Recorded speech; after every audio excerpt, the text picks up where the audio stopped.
ये और हर 15 मिनट में एक शानदार ट्रेड आपके सामने हम पेश करेंगे अब से लेकर 3:30 बजे तक।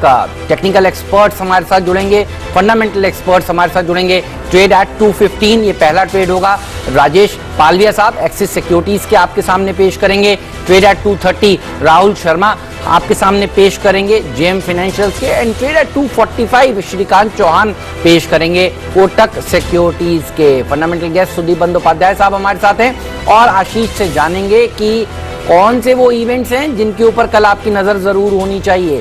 डीलिंग रूम चेक देंगे यतिन भसीन जी के भरोसेमंद शेयर आएंगे 3 बजे। उसके बाद बीटीएसटी एसटीबीटी आइडियाज और एक ऐसा खिलाड़ी जो आपको आज तो कमाई कराएगा ही, कल भी कमाई कराकर देगा। जी हाँ, कल का खिलाड़ी आज नीरज आपके सामने पेश करेंगे करीब 3:20 पर। और कल भी देखिए क्या जोरदार रैली देखने को मिली थी रेलवे से जुड़े हुए शेयर में। और आज भी देखिए बेहतरीन प्रदर्शन दिखाया टैक्स रेल ने। तो टैक्स रेल कल के बाद आज भी भागा, कल बताते ही 20% के अपर सर्किट पर उस शेयर ने जाकर लॉक हुआ और आज भी इंट्राडे में शानदार तेजी वहां पर बनती हुई नजर आई। शुरुआत में देखिए क्या मूव इस स्टॉक में देखने को मिला।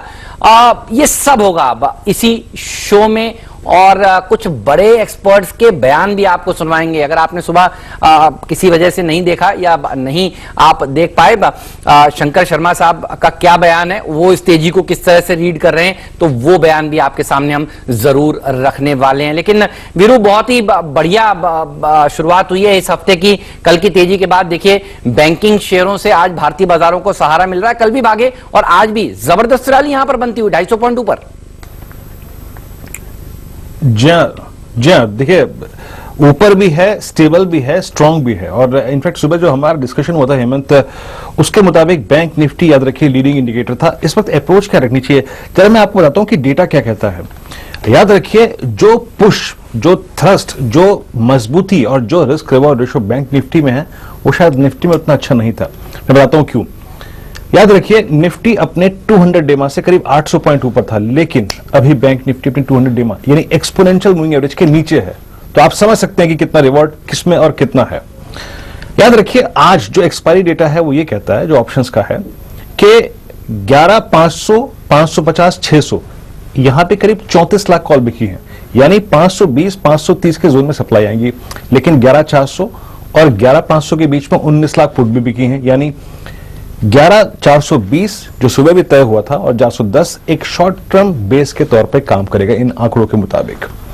लेकिन बैंक निफ्टी इस वक्त निफ्टी की चाबी होल्ड करता है। याद रखिए इस वक्त 22,500, 600, 700, 800, 900, 23,000, 23,100 इन सब में स्ट्रॉन्ग पुट राइटिंग है और लगभग आप समझ लीजिए कि 20 लाख पुट बिकी हैं। सबसे इंपॉर्टेंट लेवल जो सुबह हेमंत और मैं डिस्कस भी कर रहे थे, आपको याद होगा 23,195, 23,200 सुबह से 2 अटेम्प्ट ले चुका है, अब तक बैकफुट पे आ गया, उसको तोड़ नहीं रहा है। लेकिन याद रखिए सिर्फ आज के प्रोस्पेक्टिव से नहीं, कल के प्रोस्पेक्टिव से, एक्सपायरी के प्रोस्पेक्टिव से, रोल ओवर प्रोस्पेक्टिव से अगर 23,200 निकलता है, 23,195 निकलता है तो मजा आपको देगा बैंक निफ्टी। तो चेज करने में और लॉन्ग करने में मजा आएगा। तो फॉर द टाइम बिंग बाजार की आगे की कड़ी बैंक निफ्टी के हाथ में है। लेकिन डिप्स को बाय कीजिएगा, 11,400 का डिप निफ्टी में बाय करना अच्छा रहेगा। और ट्रेडर के लिए जो सुबह भी बात हुई थी 22,800 तक का निफ्टी बैंक पर डिप खरीदना अच्छा होगा। हेमंत आपकी अप्रोच क्या होगी क्लोजिंग के पर्सपेक्टिव से? अप्रोच तो लॉन्ग साइड पर ही जाने की है, थोड़ा स्टॉक स्पेसिफिक अप्रोच आपको बनानी पड़ेगी। और आप देखिए 23 मार्च से अब 24 और 25 अगस्त हुई है। कल 24 अगस्त जब हमने इंट्राडे में 11,500 के स्तर को छुआ तो मैं उसको मान रहा हूं और आज भी आप देखिए वो स्तर हमने छुआ है। और ये देखिए इस तेजी का नाम है लॉकडाउन तेजी। मैं आपसे कह रहा था नामकरण इसका करेंगे तो लॉकडाउन तेजी है इस पूरी की पूरी तेजी का नाम, क्योंकि लॉकडाउन में देखिए एक बढ़िया रैली देखने को मिली है भारतीय बाजारों में। मुझे लगता है बैंक निफ्टी जब तक होल्ड करेगा तब तक दिक्कत की बात नहीं है। तो बैंक निफ्टी के ऊपर आपकी नजर जरूर होनी चाहिए। मैं आपको वॉल पर जाकर पूरी विस्तार से समझाता हूं कि कितने दिन लगे हमें कौन से स्तर को हासिल करने के लिए। लेकिन एक बात तो पक्की है, अगर बैंकिंग स्टॉक्स ने यहां साथ दिया, क्योंकि फ्लोज यहां पर अच्छे आ रहे हैं, तो ये तेजी बरकरार रहेगी। लेकिन आपको अब डिप्स में खरीदना है, क्योंकि इंपॉर्टेंट लेवल्स देखिए यहां पर हिट हुए हैं। 11,500 का स्तर देखिए हमने हासिल किया किया है और अब नीचे जब आएगा तो देखिए रिस्क रिवॉर्ड रेशियो आपका मजबूत हो जाएगा। देखिए इस वॉल पर आके आपको दिखा देता हूं कि दरअसल तेजी जो है वो बनी कैसे है। हमने देखा था 7,511, ये 24 मार्च का लो था और हम पहुंच गए सीधे सीधे 8,750 के स्तर के आसपास 2 ट्रेडिंग सेशन में। तो लोअर सर्किट लगने के बाद एक बहुत तेज बाउंस बैक देखने को मिला और आप इस आंकड़े के ऊपर नजर रखिएगा वीरू। देखिए ये 2 के बाद आगे बढ़ने में 20 दिन लगे, उसके बाद फिर 38, फिर 44 और ये धीरे धीरे करके देखिए हम ऊपर जाएंगे तो आपको थोड़ा ज्यादा समय लगेगा इंपॉर्टेंट लेवल्स को पहुंचने के लिए। तो आपने ये भी देखा तो 2 दिन में तो देखिए हम अचानक से बाउंस बैक कर गए और उसके बाद 8,750 से 9,500 600 तक जाने के लिए हमें 20 दिन लगे और अब और जैसे जैसे हम ऊपर जा रहे हैं तो हमें ज्यादा समय देखिए लग रहा है ऊपर जाने के लिए। और बात भी सही है, हम हल्के हल्के देखिए ऊपर अगर जाते हैं तो जितनी ऊपर हम जाते हैं उतना हम ज्यादा समय लेते हैं अगले लेवल को पार करने के लिए। तो 9,600 के आसपास से देखिए 10,600 के आसपास का जो स्तर था वो हमने 38 दिनों में बिताया और 10,600 से अगर आप देखें तो 11,500 का स्तर जो है वो हमने 44 दिन में बिताया। तो ये बात तो पक्की है कि देखिए ट्रेंड 7,500 वाला आज 11,500 है। बाजार तो देखिए ट्रेंड ऊपर की तरफ ही है लेकिन थोड़ा सा वक्त लगेगा 11,500 से और ऊपर जाने के लिए। तो तेजी ही करनी है, शॉर्ट तो नहीं करना है।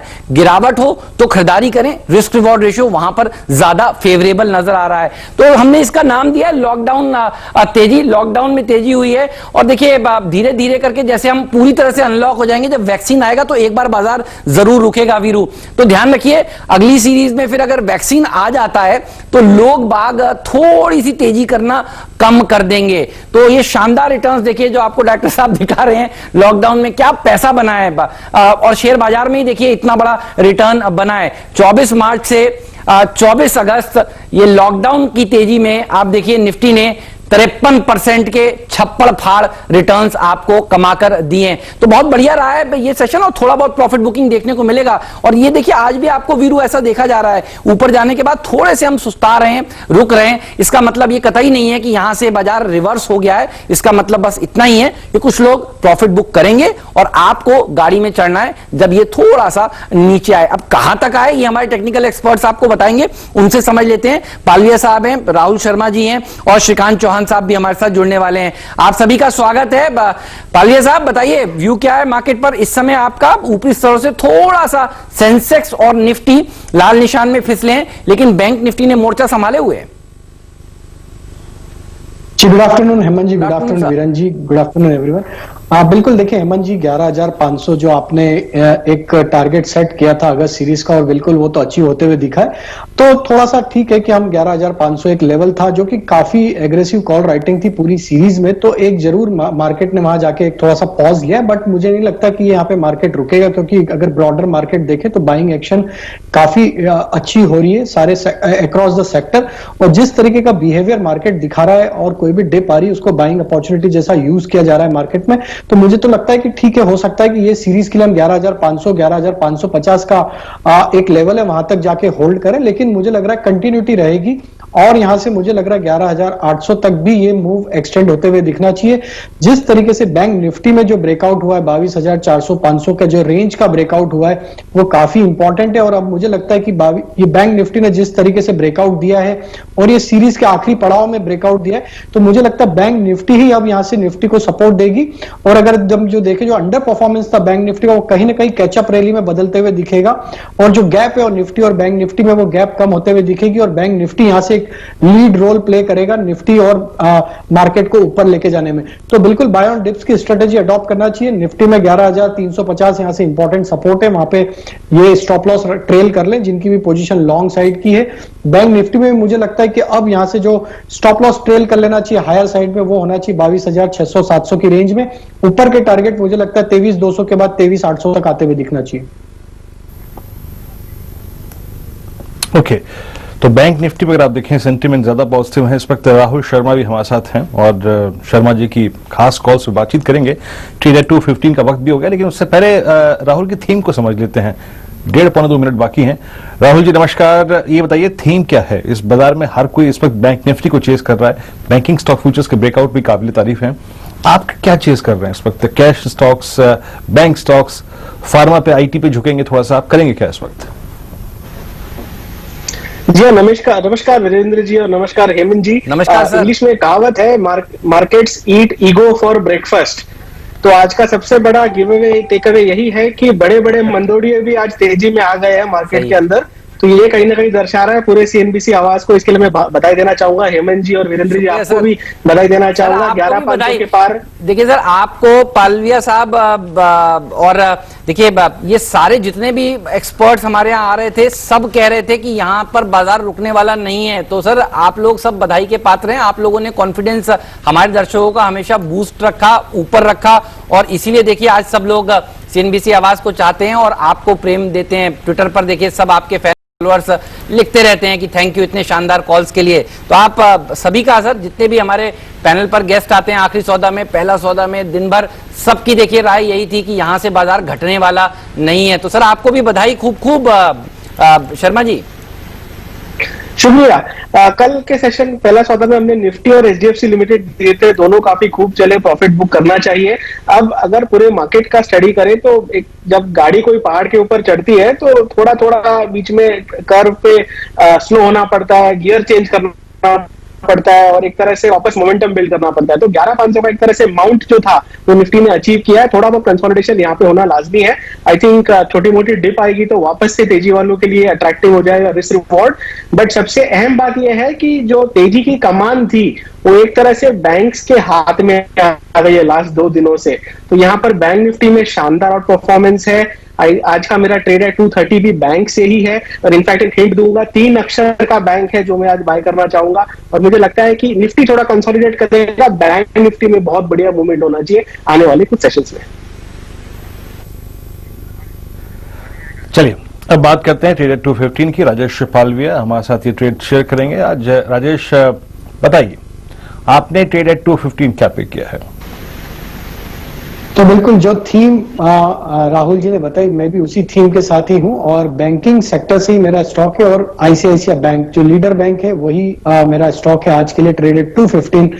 ये स्टॉक में जो कंसोलिडेशन का ब्रेकआउट हुआ है, सेम अगर हम देखें बैंक निफ्टी में भी जो कंसोलिडेशन का ब्रेकआउट हुआ, तो आईसीआईसीआई एक रिप्लिका मूव दे रहा है बैंक निफ्टी और बैंकिंग सेक्टर के लिए।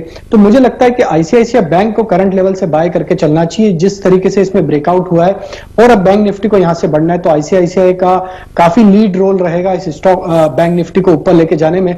मैं एक्सपेक्ट करता हूं कि आईसीआईसीआई बैंक में अब हम ये लास्ट एक्सपायरी के वीक में जिस तरीके का ब्रेकआउट हुआ है, तो मुझे लगता है कि और यहां से अपमूव एक्सटेंड होना चाहिए सीरीज की एक्सपायरी तक। तो 400 से 405 तक के टारगेट मुझे लगता है आईसीआईसीआई बैंक में आते हुए दिखना चाहिए। करंट लेवल से जो स्टॉप लॉस रख लेना चाहिए वो 380 के आसपास स्टॉप लॉस रख लें इस ट्रेड को इनिशिएट करने का। 385 386 के आसपास अभी ट्रेड कर रहा है, तो 380 का स्टॉप लॉस रखें और मुझे लग रहा है 400 रुपए तक की तेजी आईसीआईसीआई बैंक में आते हुए दिखना चाहिए। 380 का स्टॉप लॉस और 400 तक का टारगेट आईसीआईसीआई बैंक पर नजर होनी चाहिए। इस बीच सेंसेक्स देखिए थोड़ा बहुत प्रॉफिट बुकिंग जैसा हम कह रहे थे देखने को मिलेगी, वैसा ही हो रहा है। 100 पॉइंट नीचे आता हुआ बैंक निफ्टी 11,430 के आसपास फिसला है और मिड कैप इंडेक्स एक बार लाल निशान में आया है, लेकिन बैंकिंग स्टॉक्स बैंक निफ्टी फिसले हैं ऊपर इस तरह से करीब करीब 100 पॉइंट देखिए नीचे आया है, लेकिन 125 पॉइंट ऊपर कारोबार करता हुआ आपको नजर आया। एडवांस डिक्लाइन रेशियो देखिए गिरने वाले शेयर ज्यादा हो गए बढ़ने वाले शेयरों के मुकाबले। तो 11,500 के आसपास आने के बाद एक बार थोड़ा सा सांस लेता हुआ बाजार, जो कि बाजार की सेहत के लिए ध्यान रखिए जरूरी भी है।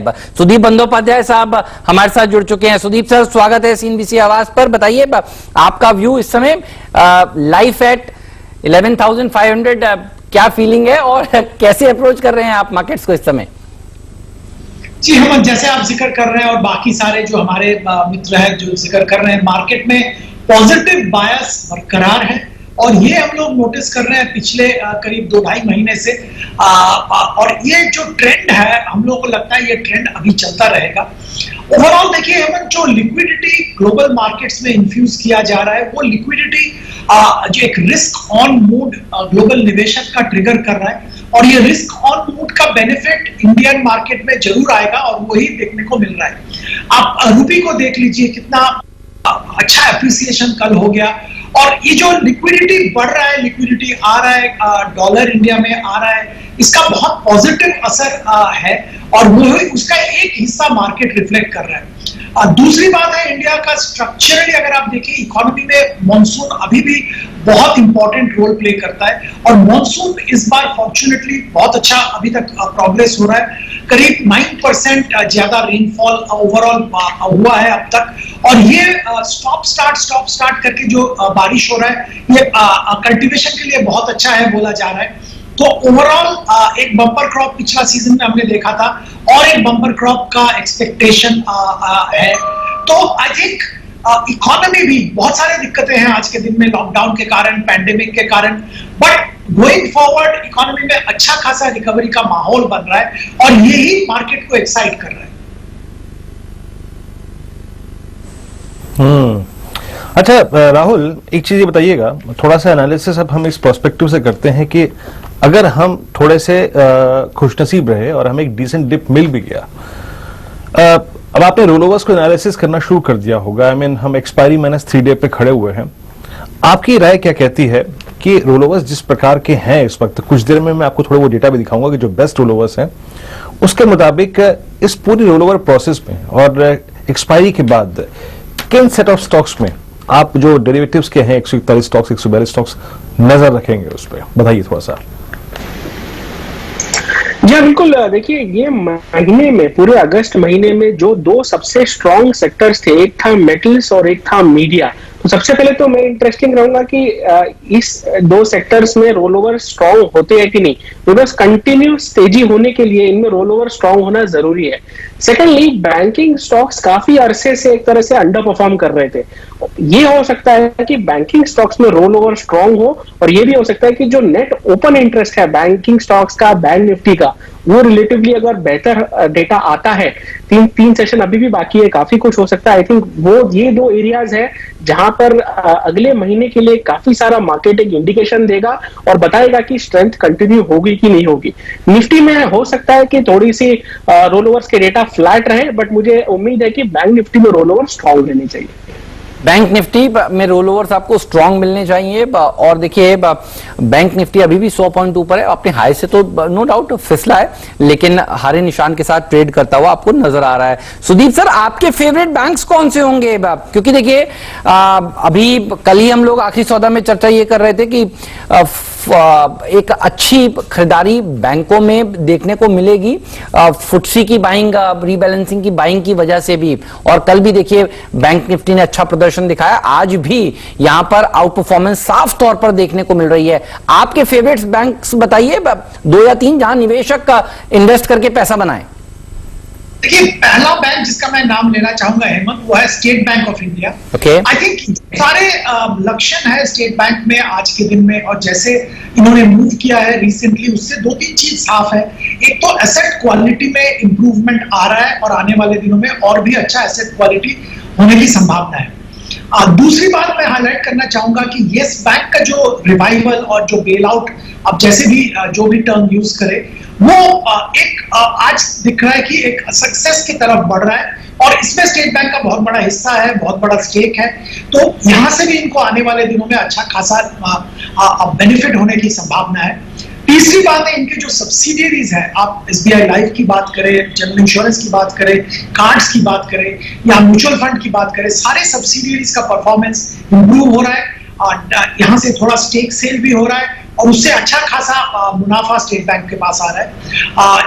इसके अलावा अगर आप ओवरऑल देखें, जो रेगुलेटरी माहौल बन रहा है, पर्टिकुलरली मैं करंट अकाउंट में जो चेंजेस का सुधार आरबीआई ने दिया है, जहां पे कि कंपल्सरीली आपको करंट अकाउंट रखना पड़ेगा उन्हीं बैंकों के पास जहां पे आपका लेंडिंग फैसिलिटी जहां से आपको मिल रहा है, इसका बहुत बड़ा कासा रिलेटेड बेनिफिट आने वाले दिनों में एसबीआई को मिलेगा। तो सारा नजर में रखते हुए 1 साल के लिए हम 300 रुपया का टारगेट रख के एसबीआई में खरीदारी की सलाह दे रहे हैं। दूसरा बैंक जहां पे मैं खरीदारी की सलाह देना चाहूंगा, थोड़ा एग्रेसिव कॉल है, बट आईसीआईसीआई बैंक, यहां पे भी करंट लेवल पे खरीदारी की जा सकती है। इनका भी बैलेंस शीट में बहुत सुधार आया है, रिटेल कॉर्पोरेट अच्छा मिक्स है और खासा में कंटिन्यूअसली इंप्रूवमेंट हो रहा है। सब्सिडियरी यहाँ पे भी स्टोरी मोटा मोटी सेम है। सब्सिडियरी का परफॉर्मेंस बहुत अच्छा हो रहा है, वहां पे डाइवेस्टमेंट होने की संभावना है। आईसीआईसीआई सिक्योरिटीज में एक हिस्सा इस साल आने वाले दिनों में बिकेगा, वहां से भी अच्छा प्रॉफिट आएगा। तो ओवरऑल आईसीआईसीआई बैंक में भी खरीदारी की सलाह दे रहे हैं। बाकी 2-3 जो बड़े एस्टैब्लिश्ड बैंक्स हैं वहां पे वैल्यूएशन आज हम लोग को लग रहा है लगभग मतलब बढ़ गया है। एचडीएफसी बैंक या कोटक की अगर बात करें, और प्रॉब्लम क्वालिटी ऑफ मैनेजमेंट की नहीं है, एसेट क्वालिटी की नहीं है, प्रॉब्लम यह है कि यहाँ पे ग्रोथ कैसे आएगा। जो करंट लेवल, करंट वैल्यूएशन, वहां से आने वाले दिनों में लोन बुक का ग्रोथ होना शायद थोड़ा दिक्कत लग रहा है, कंसीडरिंग कंजर्वेटिव एटीट्यूड। और जैसे कंजर्वेटिव तरह से ये दो बैंक अपना लोन बुक एक्सपैंड करते हैं, तो अगर लोन बुक अच्छा ग्रोथ नहीं देखने को मिला तो कैसे वैल्यूएशन सस्टेन होगा, ये हमारा सवाल रहता है। तो इसलिए ये दो बैंक में हम सतर्क रहने की सलाह दे रहे हैं और एसबीआई और आईसीआईसीआई में खरीदारी की सलाह दे रहे हैं। ओके अच्छा, मैं थोड़ा सा यहाँ पे एक चीज आपको बता देता हूँ, यहाँ पे सिर्फ मुंह जबानी बता रहा हूँ। यहाँ पे भी कुछ देर में स्टैट्स आप देखेंगे, मैं इंतजार कर रहा हूँ कि और थोड़ा सा स्टैट्स मैच्योर हो जाए। निफ्टी के टॉप रोलोवर्स में से 3 बैंक हैं, याद रखिएगा, निफ्टी 50 में इंडसइंड बैंक 66, कोटक 54 और उसके बाद एसबीआई 51% रोलोवर कर चुका है। तो एसबीआई जो 100 डीमा के ऊपर आके सेटल हो गया ना इस बार, याद रखिए इसके पीछे बहुत स्ट्रांग रोलोवर की फिगर्स भी हैं। अच्छा, बैंक से निकलते हैं, एक चीज बस मैं और बैंक्स में वीरू ऐड करना चाहता हूं, छोटी सी बात है, और वो ये है कि जो एसबीआई है ना, सुदीप सर कह रहे हैं, देखिए अब मार्केट में लोग ये भी सोच रहे हैं कि क्या नहीं चला है। हाउसिंग फाइनेंस कंपनियां भी आप देखिए, एलआईसी हाउसिंग फाइनेंस आज 8% ऊपर है। हाउसिंग फाइनेंस कंपनियां, पीएसयू बैंक्स इतने फेवरेट्स नहीं थे। अब आप देखिए जो थोड़े कम फेवरेट थे, जिनमें दम है, उनमें खरीदारी देखने को मिल रही है। बस मैं इतना ही पॉइंट रखना चाहता था कि इवन हाउसिंग फाइनेंस कंपनियों में देखिए अब एक अच्छी रिकवरी निचले स्तरों से देखने को मिल रही है। बिल्कुल बिल्कुल हेमंत, इनफैक्ट मैं यही सब्जेक्ट लिख के भी लाया था। देखिए मैं तैयारी कर रहा था ना आज इस कार्यक्रम की। अब आप देखिए कि आपका निफ्टी कहां है, 10,700 का, मैं क्योंकि एक्सपोनेंशियल देखता हूं हेमंत, 10,700 पे था आपका 200 डेमा, आप खड़े हैं 11,500 पे। एक्सिस बैंक अब 100 डेमा पे आया है, एचडीएफसी बैंक 200 डेमा के ऊपर अब आया है, एसबीआई अभी भी 100 डेमा के ऊपर है लेकिन 200 डेमा के नीचे है, और आपका आरबीएल आज 100 डेमा के ऊपर आया है, तो कोटक अब जाके 200 डेमा के ऊपर आया। तो वाकई बाजार बैंकों में और स्पेशली अगर आप देखेंगे पीएसयू बैंकिंग बास्केट्स पे थोड़ी तेजी खोज रहा है। अच्छा, इस बीच मैं एक जरा हल्का सा एग्जैक्टली इस वक्त बाजार में क्या हो रहा है उस पर नजर आता हूं। टाटा मोटर्स ये डे हाई की ट्रैजेक्टरी पे आके खड़ा हो गया है, और याद रखिए टाटा मोटर्स के पिछले 5-6 दिन का ये स्टॉक चला नहीं है, लेकिन लो बहुत डिफाइंड था। एग्जैक्टली जब ये 200 डेमा को पार करके गया था, राहुल जरा प्लीज मेरी बात पर ध्यान दीजिएगा, 10 अगस्त को इसने 200 डेमा पार किया था, और 10 अगस्त से लेकर 25 अगस्त इन 15 दिन में इसने आज तक एक बार भी 200 डेमा तोड़ा नहीं है। आपकी राय क्या होगी टाटा मोटर्स पे? जी बिल्कुल वीरेंद्र जी, काफी अच्छा सेटअप है। इनफैक्ट हमने इसमें पिछला ट्रेड 115 के आसपास लिया था 125 के टारगेट के लिए, और अब एक तरह से स्टॉक कंसोलिडेट करके वापस ऊपर की तरफ बढ़ने के लिए अग्रेसिव है। आई थिंक 120 का इसका तकरीबन 200 डे मूविंग एवरेज है, और यहाँ पे रिस्क और लॉन्ग के लिए काफी फेवरेबल है। निफ्टी ऑटो इंडेक्स अभी भी स्ट्रॉन्ग है मेरे हिसाब से। टाटा मोटर्स में 135 का आंकड़ा ऊपर में देखने मिल सकता है, तो इसे बाय कीजिए 120 के स्टॉप लॉस से, और यहाँ पर मुझे लगता है कि अच्छा मूवमेंट ऊपर में देखने मिल सकता है टाटा मोटर्स में। सुदीप जी, आपको क्या लगता है इस बार? अब देखिए हमारे पास जो ट्रिगर है हाल फिलहाल में, अब वो है 1 तारीख के बिक्री के आंकड़े। वो पेंटअप डिमांड की बात तो हो गई कि वो कैसी रहेगी। मैं चैनल चेक कर रहा था, इनफैक्ट मेरे कुछ सहयोगी भी हैं, वो स्पेशली मारुति के पर्सपेक्टिव बताते हैं कि मारुति की गाड़ियां हर, अगर आप देखें, मॉडल मिल नहीं रहा है, काफी बड़ा अगर आप देखें वेटिंग पीरियड है।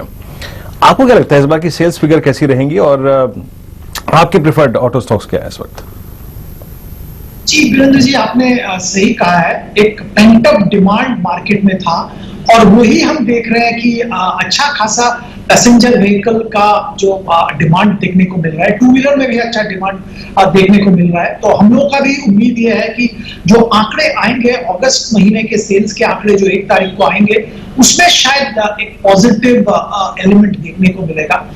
पर यहाँ पे मैं थोड़ा सतर्क करना चाहूंगा कि इसका मतलब ये नहीं कि हमने वी हैव क्रॉस्ड जो ऑटो सेक्टर में जो दिक्कतें थी, और आपको याद होगा ये दिक्कतें कोविड से पहले से ही बहुत साफ सामने था। सारे ऑटो कंपनीज में एक स्लो डाउन देखने को मिला था, और कोविड में वो बहुत बढ़ गया है। तो जो पेंट अप डिमांड, उसके लिए शायद नंबर्स सही दिखेंगे, पर मैं अभी सतर्क रहने की सलाह दूंगा। अगर एंटायर ऑटो स्पेस की बात करें तो हमारा तो ओपिनियन यही होगा कि आपको 4 व्हीलर में खरीदारी करनी है तो डेफिनेटली मारुति में खरीदारी कीजिए, पर मारुति में ध्यान में ये रखिए कि 1 साल का नजरिया से मिनिमम आपको खरीदारी करना पड़ेगा। बहुत ज्यादा एप्रिसिएशन शायद उसके पहले नहीं मिलेगा। और अगर आपको पोजीशन बनाना है यहाँ पे आप 2 व्हीलर पे भी ध्यान दे सकते हैं। हम लोगों को लगता है कि क्योंकि रूरल में अच्छा खासा डिमांड आ रहा है, सामने फेस्टिव सीजन भी है, और कोविड के कारण पर्सनलाइज्ड ट्रांसपोर्ट का इंपॉर्टेंस और भी बढ़ रहा है, तो 2 व्हीलर का जरूर बिक्री बढ़ेगा। और हीरो मोटोकॉर्प और बजाज ऑटो दोनों पे ध्यान दिया जा सकता है with 6 month plus time horizon. Tata motor और टाटा मोटर डीवीआर, ये दोनों को रख दीजिए स्क्रीन पर। आवाज जनरल मीटिंग एजीएम का एक बार वो स्टिंग भी दिखाइए डॉक्टर साहब। हम आपको सुबह भी आज कह रहे थे, देखिए एजीएम है टाटा मोटर की, और टाटा मोटर का स्टॉक फिर पॉजिटिवली सरप्राइज आपको कर सकता है। बाजार थोड़ा सा ऊपरी स्तरों से नीचे आ रहा है, इसको मत देखिए। आप देखिए टाटा मोटर के एजीएम में चंद्रा साहब ने स्टेटमेंट क्या दिया है। स्टेटमेंट उन्होंने ये दिया है कि वो कर्ज मुक्त तो हो जाएंगे आगे चलकर। मौजूदा कर्ज उनका 48,000 करोड़ का है, और 3 साल में कर्ज मुक्त हो जाएंगे। और देखिए यही बात हो रही थी सुबह। टाटा मोटर्स में आपको तेजी देखने को मिल सकती है, डीवीआर में आपको एक बढ़िया रैली देखने को मिल सकती है। और देखिए ये स्टेटमेंट अब आता हुआ, और एजीएम में देखिए ये जो बयान दिए जा रहे हैं, चंद्र साहब बहुत ही एग्रेसिव व्यक्ति हैं। आपने देखा किस तरह से टाटा केमिकल में से जो कुछ कारोबार था वो टाटा ग्लोबल बेवरेजेस में डाला, उसका नाम देखिए चेंज हुआ टाटा कंज्यूमर, और क्या रिस्ट्रक्चरिंग करी उन्होंने। और टीसीएस में भी देखिए क्या, आज तो लिस्टिंग एनिवर्सरी भी देखिए हम लोग सीएनबीसी आवाज पर मना रहे हैं। तो इस समय जो तेजी देखने को मिल रही है टाटा मोटर में, ये इन स्टेटमेंट्स की वजह से ये एजीएम में ये बयान दिए जा रहे हैं, और इसी के कारण ये रैली बनती हुई नजर आ रही है। बताइए पालिया साहब, टाटा मोटर आप सुबह भी देखिए हम लोग चर्चा कर रहे थे, जिन्होंने खरीदा स्टॉप लॉस क्या रखे हैं, टारगेट क्या है, और ये बहुत ही बढ़िया बात है। अगर देखिए एक साफ विजन आ रहा है कि डेट फ्री हो जाएगी कंपनी, फिर मार्केट अनुमान लगाने लगेगा डेट फ्री होने के लिए क्या ये कुछ कारोबार बेचेंगे वगैरह, और यही देखिए चर्चा हो रही थी। कल आखिरी सौदा में भी हमने यही बात करी, और आज देखिए दिन के हाईस पर कारोबार करता हुआ टाटा मोटर डीवीआर थोड़ा सस्ता भी नजर आ रहा है। दोनों पर राय दीजिए सर।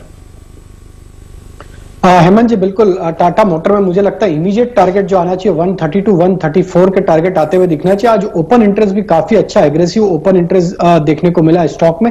मुझे लग रहा है जिस तरीके से स्टॉक 200 डे मूविंग एवरेज को पेनिट्रेट कर रहा है, ये स्टॉक में 132 134 इमीडिएट टारगेट आते हुए दिखना चाहिए, और ये लेवल क्रॉस हुए तो एक बड़ी तेजी का भी कैंडिडेट हो सकता है एक्सपायरी के चलते इसमें एक शॉर्ट कवरिंग एक्शन भी देखने को मिले अगले 1-2 ट्रेडिंग सेशन में।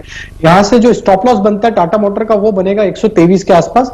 सो 134 तक के टारगेट के लिए टाटा मोटर को बाय करके चलें, और काफी अट्रैक्टिव सेटअप लग रहा है। मुझे तो लग रहा है कि अभी भी जो मूव देखने को मिला उसके बाद भी यहां से भी बाय करते हुए चलना चाहिए, क्योंकि स्टॉक में जिस तरीके से बाइंग दिख रही है अभी, मुझे लगता है हो सकता है आज के दिन ही 132 134 के टारगेट आते हुए दिखे। बढ़िया स्टेटमेंट है लीडर की तरफ से। और देखिए ये वो स्टॉक है जो 100 रुपए के लेवल से हमारे जितने भी एक्सपर्ट्स थे सब यही कह रहे थे कि वर्स्ट इसके पीछे है, और अब यहां पर आपको खरीदारी करने की राय है।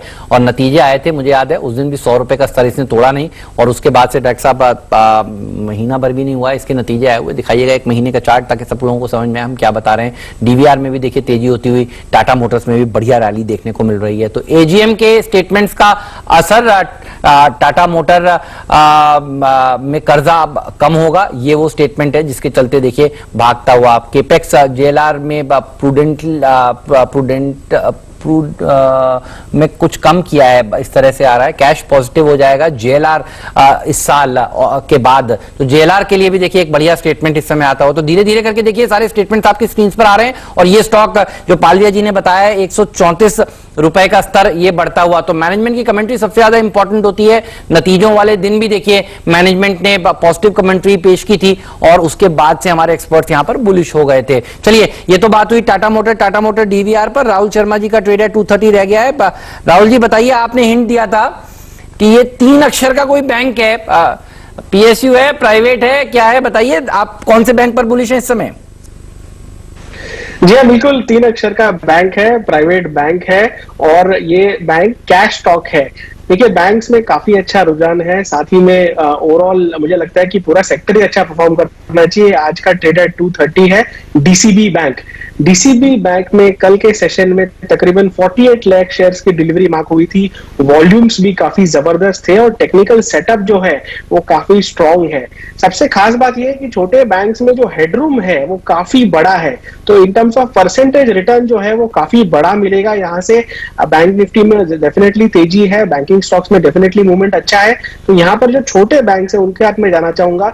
डीसीबी बैंक में मुझे लगता है कि अभी 91 के आसपास ट्रेड कर रहा है, 92 के आसपास ट्रेड कर रहा है, इसे बाय करना चाहिए। इसमें ऊपर में मुझे 100 से लेके 110 का लक्ष्य आता हुआ दिखता है। स्टॉप लॉस जो रहेगा वो 85 का रहेगा। तो आज का ट्रेड है 230 है डीसीबी बैंक। ओके, आज लगभग 35 मिनट हो गए कार्यक्रम को शुरुआत किए हुए। सिर्फ बैंक्स और डीसीबी बैंक यहाँ पे अगर आप देखें 100 का लक्ष्य है और करीब करीब 110 का लक्ष्य है। आई मीन 2 टारगेट्स रखे हैं यहाँ पे, स्टॉप लॉस 85 की रेंज में।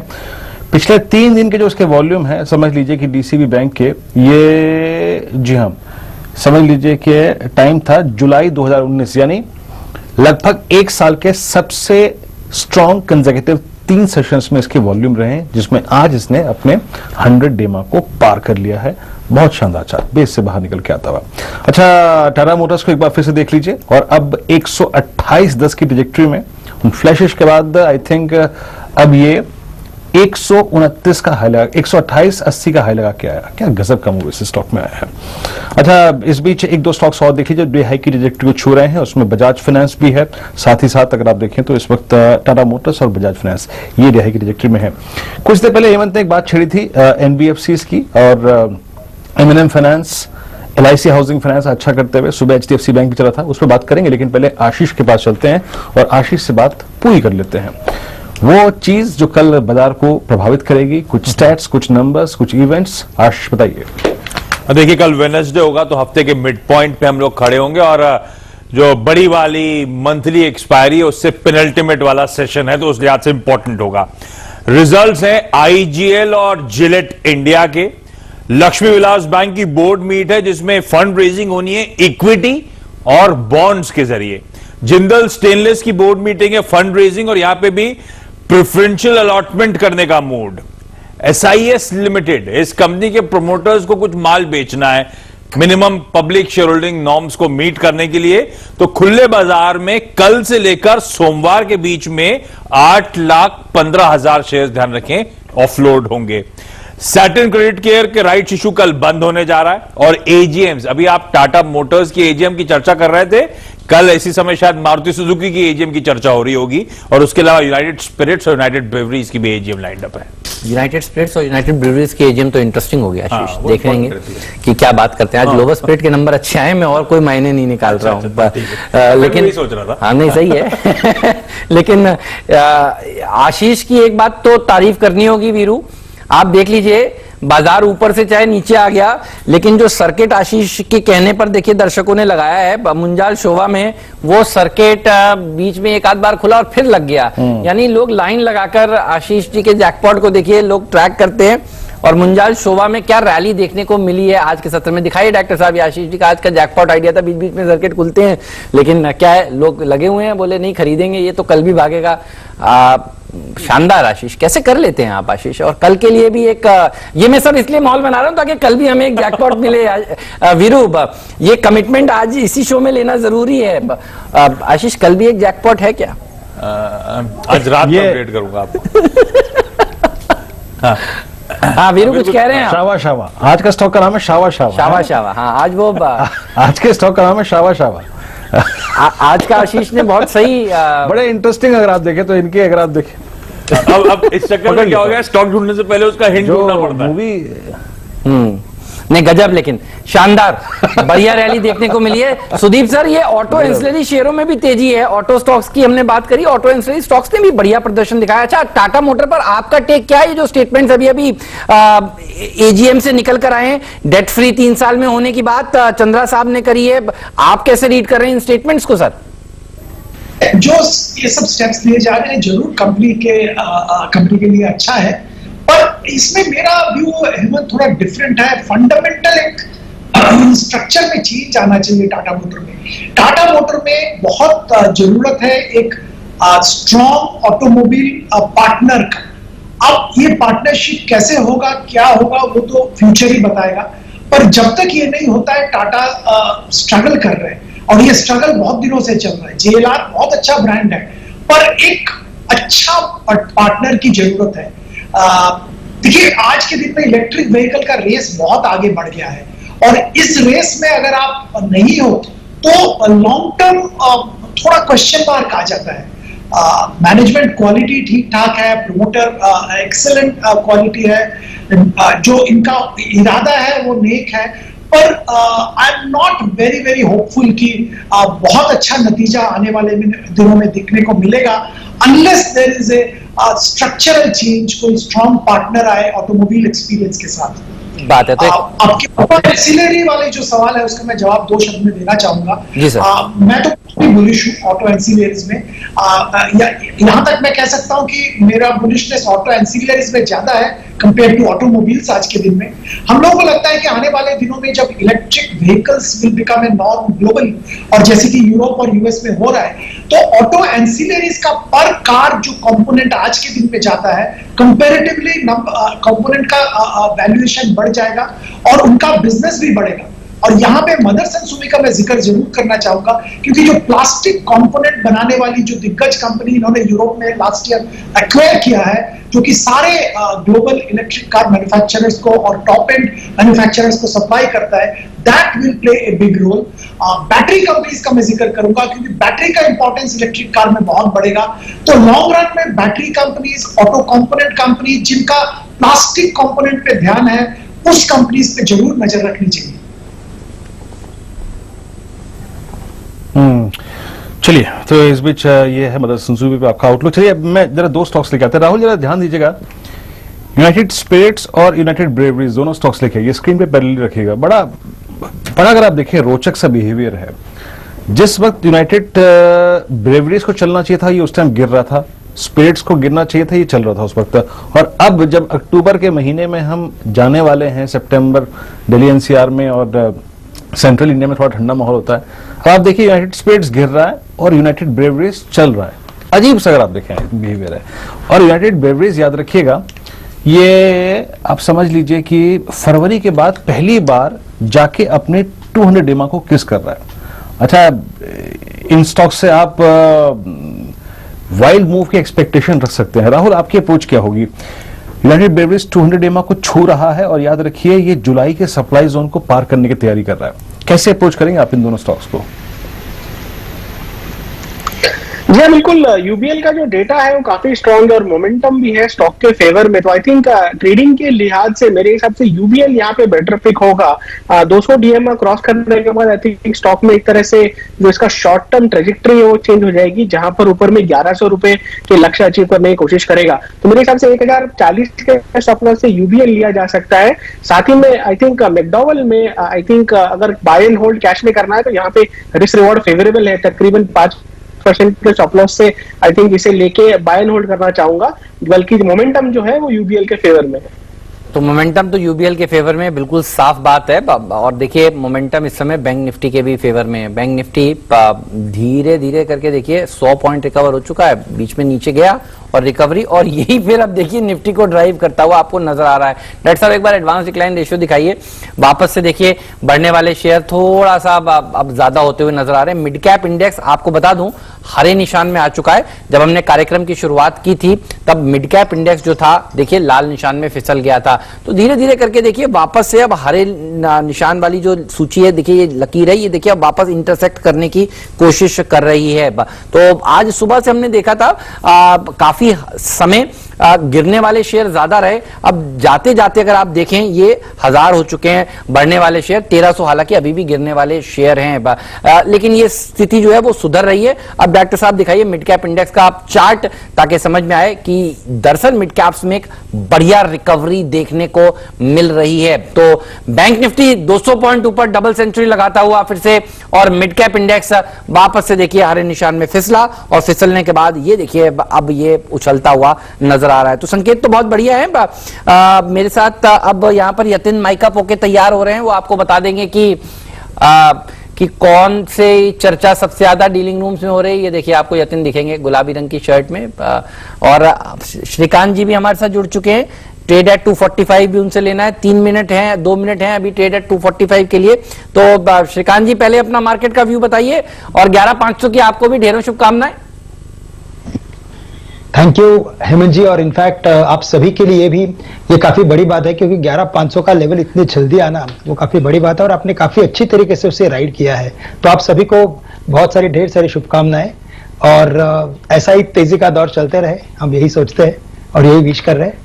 साथ ही साथ बैंक निफ्टी ने काफी अच्छा सपोर्ट किया है, और अभी बैंक निफ्टी में जैसे तेजी उभर के आ रही है, तो ये इंडिकेट करता है कि ये मार्केट अभी 11,500 वाला शायद 11,700 के लेवल्स को भी वेरी शॉर्टली छू लेगा। तो एक ओवरऑल मोमेंटम बन रहा है, और बाय ऑन डिप्स की स्ट्रेटेजी अभी भी रखनी चाहिए। यस, करेक्शन थोड़े डीप हो सकते हैं, क्योंकि मार्केट एक रेजिस्टेंस के करीब आ चुका है। तो अगर शायद आने वाले 1 या 2 दिन में अगर 11,300 के करीब अगर मार्केट आ जाता है बिकॉज ऑफ एनी रीजन, तो काफी स्ट्रॉन्ग कैंडिडेट हो जाएगा बाय करने के लिए। और शॉर्ट टर्म में मुझे लगता है कि 11,530 जो आज का हाईएस्ट लेवल है, जब तक वो क्रॉस नहीं होता है तब तक मुझे लगता है कि शायद मार्केट एक कंसोलिडेशन का एक विंडो ओपन कर सकता है। तो करंट लेवल से बाय ऑन डिप्स की स्ट्रेटेजी रखें, लेकिन 11,300 मुझे लगता नहीं कि वो ब्रेक होगा, उसी स्टॉप लॉस के साथ लॉन्ग पोजीशन बनाएं। ओके, हालांकि आपके ट्रेड है 245 में वक्त है अभी, लेकिन क्योंकि बाजार पुलबैक मोड में है, इंटरडे पुलबैक मोड में, श्रीकांत बताइए आपका ट्रेड एट 245 क्या होगा? बिल्कुल, तो देखिए यहाँ पे वैसे 2 स्टॉक निकल के आ रहे हैं, लेकिन एक स्टॉक मैं डेफिनेटली शेयर करूंगा, और वो है स्टेट बैंक ऑफ इंडिया, क्योंकि वहां पे कन्विक्शन काफी ज्यादा है। और सबसे बड़ी बात यह है कि इस रैली में भी उसने प्रीवियस इमीडिएट हाईएस्ट लेवल को क्रॉस किया है। तो ये क्लियरली अगर आप उसको रिलेटिव स्ट्रेंथ कंपैरिजन में डालते हो, तो ये क्लियरली इंडिकेट करता है कि करंट रैली में सबसे ज्यादा performance state bank of India है। तो 208 में इसे बाय करके चले, 204 का स्टॉप लॉस रखे, और इसका जो एक रिट्रेसमेंट लेवल आ रहा है 219, 220, हम उसी टारगेट्स के लिए इसे बाय करके चलेंगे। तो 204 के स्टॉप लॉस के साथ स्टेट बैंक बाय करने की करंट लेवल्स पे राय है। तो एसबीआई, इसके ऊपर आपकी नजर होनी चाहिए। आज सीएलएसए की भी देखिए रिपोर्ट आ रही है, वो भी कह रहे हैं कि यहां से और अच्छी रैली देखने को मिलेगी एसबीआई में, और देखिए टारगेट सुझाया गया था 310 का। अब तो शानदार तेजी ये स्टॉक दिखा रहा है। और देखिए थोड़ी देर पहले आपको सुदीप बंदोपाध्याय सर भी कह रहे थे उनको एसबीआई और आईसीआईसीआई बैंक पसंद है। जब जब ये 200 रुपए के ऊपर होता है तब तब वीरू आपके मित्र जो हैं सर्किट गुरु साहब, वो लड्डू बांटते हैं, कहते हैं 200 रुपए के ऊपर निकला है। और देखिए इस बार तो क्या बड़े बड़े टारगेट्स आ रहे हैं। सीएलएसए के रिपोर्ट ने मूड बना दिया है, 310 का टारगेट सीधा। और क्या रैली बन रही है देखिए इस स्टॉक में। क्या आपको भी ये पसंद है राहुल शर्मा जी? एसबीआई बहुत दिनों बाद देखिए वापस से 200 के ऊपर निकल रहा है। इस सीरीज में शायद तीसरा या चौथा अटेम्प्ट होगा, मुझे जहां तक याद आता है। अपना टाइम आएगा, आई थिंक एसबीआई का टाइम आ चुका है। आई थिंक 200 के बाहर निकालने की इसने बहुत कोशिश की है पूरे के पूरे ये जो दौर था अपने रिकवरी का। तो आई थिंक फाइनली आज निकालता हुआ दिख रहा है। श्रीकांत जी की कॉल से बिल्कुल सहमत हूं मैं। इनफैक्ट एसबीआई में बैंक्स में काफी अच्छा परफॉर्मेंस रह सकता है, काफी अच्छी पॉसिबिलिटी भी है कि यहाँ पर एसबीआई लीड करके चले पूरे बैंक निफ्टी को। ओके, अपना टाइम आएगा, और एसबीआई का वक्त लग रहा आ ही चुका है अब 200 के ऊपर, 100 डेमा के ऊपर डिसाइसिवली। अच्छा, यतिन के पास चलें, उससे पहले मैं इस अर्निंग सीजन में मिड कैप्स में जिन्होंने बहुत शानदार अर्निंग्स दी थी, जिसपे हमने पहला सौदा में खुल के बात की थी, रैलिस इंडिया को लेके आइए एक बार। रैलिस इंडिया आपकी स्क्रीन पर 323.45, it's an all time high for Rallis India.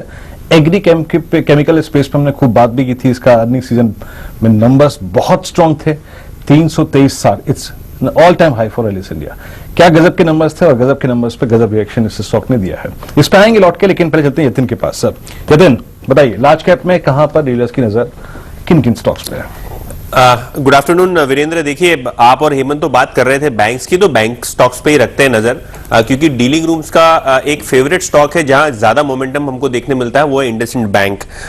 काफी सारे दिग्गज एफआईज जो हैं आज की तारीख में काफी सारे बैंक स्टॉक्स खरीद रहे हैं, और ये जाहिर सी बात है, स्क्रीन पे दिख रहा है कि बैंक निफ्टी ने बहुत अच्छा आउट परफॉर्मेंस किया है आज के सत्र में, और डीलिंग रूम्स को भी लगता है कि इंडसइंड बैंक में एक्सपायरी डेट तक 3 से 4% की ट्रेडिंग अपसाइड हमको देखने को मिल सकती है। और आज का अगर आप ओपन इंटरेस्ट का ट्रेंड भी देखें, खैर आखिरी वीक है, एक्सपायरी वीक है, तो ज्यादा ओपन इंटरेस्ट का डेटा काम नहीं आता है, लेकिन अगर आप आज के सेगमेंट में बात करें तो लगभग 12 लाख शेयर्स अगस्त सीरीज में ऐड हुए हैं लॉन्ग साइड पे इंडसइंड बैंक में, तो यहां भी नजर होनी चाहिए। आईटी स्टॉक्स और रुपए में हमने लगभग ₹1 की मजबूती दिखी है, तो डॉलर जो है जो गिर रहा है उसका सीधा नुकसान कहीं ना कहीं आईटी स्टॉक्स में होता है सेंटिमेंटली। तो अगर आप आईटी स्टॉक्स की बात करें तो एचसीएल टेक पे एक एसटीबीटी की राय आ रही है डीलिंग रूम्स की, और रुपए में जिस हिसाब से मजबूती हो रही है, जाहिर सी बात है थोड़ी बहुत प्रॉफिट बुकिंग हमको आईटी स्टॉक्स में देखने मिलेगी। और अगर आप एचसीएल टेक की आज की बात करें तो लगभग ओपन इंटरेस्ट में अगस्त सीरीज में 28% का इजाफा हुआ है, काफी सारे शॉर्ट्स हमको यहां आज के सत्र में देखने मिले हैं। तो टेक्नोलॉजी में एचसीएल टेक में एक सेलिंग एडवाइस आ रही है आज डीलिंग रूम्स की। आईटी पिछले हफ्ते भी देख रहे थे हम, गिर रहा था, लास्ट वीक भी बहुत ही अंडर परफॉर्मेंस दिखाया है, और आज भी देखिए डिफेंसिव जो है थोड़े बैकफुट पर है। तो लग ये रहा है कि आईटी से पैसा बैंक्स में, प्राइवेट बैंक्स में शिफ्ट हो रहा है, ये बात तो पक्की है। अच्छा, इंडसइंड बैंक पर सुबह भी बात हुई थी वीरू, आपको याद है? हम लोग कह रहे थे कि यहाँ पर अब अगर सुनील भारती मित्तल साहब का ये बयान आ रहा है कि यहां से आरपूस जो है वो 300 तक जाने चाहिए, तो फिर टेलीकॉम कंपनियों के लिए तो अच्छी बात हुई है, 200-250 तक का अगले 6 महीने में जाने चाहिए। तब ये चर्चा हो रही थी कि फिर इंडसइंड बैंक जैसे स्टॉक्स भी आपके रडार पर जरूर होने चाहिए। देखिए निचले स्तरों से थोड़ा सा ये मूव करता हुआ नजर आ रहा है, और दिन भर भी इसने बढ़िया प्रदर्शन दिखाया है। तो ये वो बैंक है जिसके ऊपर नजर होनी चाहिए। कोई मिड कैप आइडिया जहां पर चर्चा हो रही हो? तो हेमंत, सेलान एक्सप्लोरेशन की बात करते हैं। ओके। जून के पहले हफ्ते में मेरे हिसाब से आपकी ये T20 टीम का भी हिस्सा था जी। बहुत ही क्लीन बैलेंस शीट वाली कंपनी, और अगर आप डायरेक्टली इनडायरेक्टली क्रूड ऑयल पे एक बेट लेना चाहते हैं तो सेलान एक्सप्लोरेशन से बढ़िया कोई काउंटर नहीं। पिछले हफ्ते ही स्टॉक ने अपना 100 दिन का और 200 दिन का मूविंग एवरेज क्रॉस किया है, काफी अच्छे वॉल्यूम्स आज के सत्र में हमको देखने मिल रहे हैं, और डीलिंग रूम्स का मानना है कि यहां आसानी से 15 से 20% का शॉर्ट टर्म अपसाइड हमको देखने को मिल सकता है। तो सेलान एक्सप्लोरेशन काफी सारे एचएनआईज जो है एक्यूमुलेट कर रहे हैं, और सीधा जो क्रूड का बेनिफिट है कंपनी के बैलेंस शीट और पीएनएल अकाउंट में पास थ्रू होगा। काफी अच्छी अर्निंग्स आने की उम्मीद है पूरे साल के लिए, तो सेलान एक्सप्लोरेशन पे ध्यान रखिए। यहाँ काफी सारे दिग्गज एचएनआईज जो है शॉर्ट टर्म में गेन्स बनाने के लिए आज के सत्र में खरीदारी कर रहे हैं। सेलान एक्सप्लोरेशन पे नजर रखिएगा। हालांकि मैं हेमंत की बात को यहां पे आगे बढ़ाना चाहूंगा। इंडसइंड बैंक अभी जिसका जिक्र यतीन ने किया, हेमंत ने सुबह अगर आप देखें पहला ट्रेड यही पिक किया था, वहां से अच्छा स्विंग मिला। याद रखिए पूरे बैंकिंग को इसका रोलओवर डोमिनेट कर रहा है। दरअसल हम एक्सपायरी के नजदीक इंटरडे ओआई एडिशन नहीं, रोलओवर्स के फिगर देखते हैं, 66% है। राहुल, एक थॉट प्लीज शेयर कीजिएगा, अगर इसकी नेक्स्ट मंथ, देखिए पहली बात तो चीज ये है बेस पे, इवन इसने अपना 100 डेमा नहीं छुआ है, ये बेस से निकल रहा है, लेकिन इतने स्ट्रॉन्ग रोलओवर के स्टैटिस्टिक्स एक बार जरा इसकी सितंबर की 540 की कॉल लेके आइए, कर क्या रही है इस वक्त, देखते हैं जरा प्रीमियम क्या है। ये है 537.50 पे। अगर इतने स्ट्रॉन्ग स्टैट्स हैं, डीलर्स इतने बुलिश हैं, तो ये कितने पे ट्रेड करिए देखते हैं एक बार। राहुल क्या कहते हैं, 540 की अगर एट द मनी कॉल पकड़नी हो सितंबर की, यहां तो खैर अब क्लाइंट्स को ट्रेड करने ही नहीं देंगे डीलर्स, आपकी राय कैसे अप्रोच करें इस ऑप्शन को? क्या स्टॉप लॉस रहेगा, क्या टारगेट रहेगा? जी हाँ, बिल्कुल। मुझे एक्चुअली ऑप्शन के प्राइसेस लाइव नहीं देख पा रहा हूँ तकनीकी खराबी के कारण, बट मेरे हिसाब से सितंबर के ऑप्शंस लेके चला जा सकता है। आई थिंक अराउंड 20% का स्टॉप लॉस रख के एट द मनी प्रीमियम के हिसाब से आई थिंक इसे लॉन्ग कर लेना चाहिए। और टेक्निकल सेटअप जो है वो कहीं ना कहीं दर्शा रहा है कि तकरीबन 30 से 40 रुपीज का जंप हमें इमीडिएट में देखने मिल सकता है। तो आई थिंक 540 की जो कॉल ऑप्शन है वो लेके चल सकते हैं। एक्सप्लोरेशन देखिए, बात हुई तो 6% ऊपर था, अब 10% ऊपर। सिलान में तेजी हो रही है, बढ़िया काउंटर भी है ये। अच्छा, फंडामेंटल्स बहुत ही अच्छे हैं, मुझे याद है। अब 10% की रैली दिखा रहा है। मेरे ख्याल में चर्चा ये हो रही होगी कि कच्चा तेल जो 45 के आसपास चर्चा जो भाग रहा है, उसके चलते एक्सप्लोरेशन के काउंटर्स वापस से रडार में आ रहे होंगे। अच्छी रैली। तो देखिए 6% वाला अब 11%, ये इसी स्पीड से चलता रहा तो बताइए कहां तक जाएगा। पालविया साहब, आपके रडार पर आया ये शेयर, अब 11 हो गया, लीजिए बात करते करते। जी हाँ, बिल्कुल हेमंत जी, जिस तरीके का फॉर्मेशन है स्टॉक में, अगर वीकली सेटअप देखें तो स्टॉक में एक स्विंग हाई का ब्रेकआउट, जो प्रीवियस स्विंग हाई थे उसका ब्रेकआउट होते हुए दिख रहा है। और जिस तरीके से ब्रेकआउट हुआ ये स्टॉक में, मुझे लगता है ये स्टॉक में 145 तक के टारगेट आते हुए दिखना चाहिए। करंट लेवल से 126 का स्टॉप लॉस रख ले, 145 के टारगेट मुझे लगता है सिलान में कल तक आते हुए दिखना चाहिए। तो स्टॉक में पोजीशन लेके जाना चाहिए। जिस तरीके से वीकली डेली चार्ट पे ब्रेकआउट हुए स्टॉक के, मुझे लग रहा है बिल्कुल इसमें एक तेजी का मोमेंटम कंटिन्यू रहेगा। गर्मी है, और देखिए मैं ये इसलिए दिखा रहा था आपको कि कहीं कोई मंदी वाली बात नहीं है, छोटा मोटा करेक्शन है, आप चिंता मत करिए। देखिए 14 हो गया, और 6 वाला 14, 15, 16 ये चलेगा, देखिए बढ़िया चलेगा। और बहुत ही शानदार काउंटर है, बहुत बढ़िया आपने स्टॉक बताया है। और देखिए दिन के उच्चतम स्तर पर ये शेयर इस समय कारोबार करता हुआ। अब तो डीलिंग रूम का देखिए पूरी नजर रहती है यतिन की, और यतिन बताते रहते हैं आपको। ये सेगमेंट जरूर देखा करिए।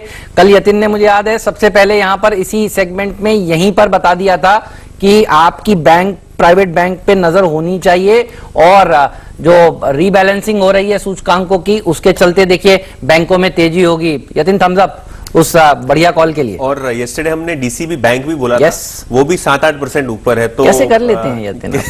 मिड कैप का सीजन है, तो जैसे कि आप बोल रहे हैं एक्शन मिड कैप में है। और दरअसल हेमंत, आपकी कमेंट्री अगर कोई डीलिंग रूम वाला देख ले, सुन ले, तो उसको पता चल जाता है।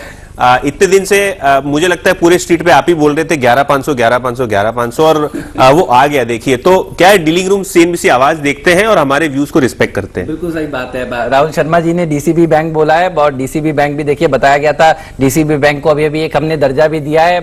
आज का छोटू स्टॉक भागता हुआ तो 200 पॉइंट ऊपर बैंक निफ्टी 17-18, ये 20% वाला कैंडिडेट है। डायरेक्टर साहब इसी को रखिएगा, सेलान एक्सप्लोरेशन। इसलिए मैंने कहा था देखिए आप सही स्टॉक देखिए, और अगर अच्छी कंपनी है, अच्छा मैनेजमेंट है, डीलिंग रूम्स में चर्चा चल रही है, और सबसे बड़ी बात सीएनबीसी आवाज पर इसकी जिक्र हो रहा है, ध्यान रखिए, तो उसको बढ़ने से कोई ताकत रोक नहीं सकती। तो देखिए अब 18-19% ऊपर ये स्टॉक कारोबार होता है, और ये 6% ऊपर था जब यतिन ने आपको बताया था। तो थम्स अप यतिन, बढ़िया प्रदर्शन दिखाता हुआ। चलिए आगे बढ़ते हैं, हमारे साथ भसीन साहब भी जुड़ेंगे, उनसे भी हम जानेंगे कि कौन सा वो स्टॉक है जो उनको पसंद आ रहा है। ट्रेड एट 3 भसीन जी के भरोसेमंद शेयर जरूर हम पेश करेंगे। डॉक्टर साहब अगर वो जुड़ चुके हो तो मेरे को जरूर अलर्ट कर दीजिएगा। लेकिन मिड कैप की पार्टी जारी रहेगी। बंदोपाध्याय साहब, आपका क्या विचार है? लग रहा है आपको अभी भी बहुत अंडर परफॉर्मेंस है, क्योंकि देखिए बात करते हैं और शेयर भाग जाते हैं। आज सुबह भी ऐसा ही हुआ, बोला शेयर और 20% के सर्किट पर, 10% के सर्किट पर, और ये देखिए अभी अभी सेलान एक्सप्लोरेशन भी अब 18-19% ऊपर। गर्मी है बाजार में। आप क्योंकि खुद डीलिंग रूम्स में बैठते हैं, काम करते हैं, चलाते हैं इन डीलिंग रूम्स को, आपका क्या विचार है? हेमंत, देखिए मिड कैप में इस बार जो हो रहा है उसमें एक चीज साफ है, ऐसा नहीं है कि सब मतलब खराब क्वालिटी के स्टॉक्स भी चल रहे हैं। जो स्टॉक्स ऊपर जा रहे हैं उसमें ज्यादातर मैं ये कहूंगा कि there is a solid fundamental reason ये ऊपर जाने का। और मिड कैप एक बहुत बड़ा क्षेत्र है, यहाँ पे बहुत अच्छे कंपनीज भी हैं जो कि टेक्निकली मिड कैप कहा जाते हैं, बट बहुत अच्छा परफॉर्मेंस है। और शायद कुछ लार्ज कैप से भी बेहतर क्वालिटी ऑफ मैनेजमेंट है, प्रोडक्ट बास्केट है, और मार्केट पेनिट्रेशन है। तो मैं तो ये कहूंगा कि मिड कैप में अभी भी बहुत दम है, और सिलेक्ट मिड कैप अगर आप सही एडवाइस लेके खरीदारी करेंगे तो मिड कैप में अभी भी बहुत फायदा होने की संभावना रहेगी फॉर इन्वेस्टर्स। मैं तो पहले भी बात कर चुका हूं, अभी भी मैं बता रहा हूं कि जो रूरल और एग्री रिलेटेड सेक्टर्स हैं वहां के मिड कैप स्टॉक्स पे अभी भी ध्यान देना चाहिए। सीड्स कंपनीज, फर्टिलाइजर कंपनी, जो कंपनीज का रूरल डिस्ट्रीब्यूशन स्ट्रांग है, ऐसे कंपनी पे ध्यान जरूर देना चाहिए।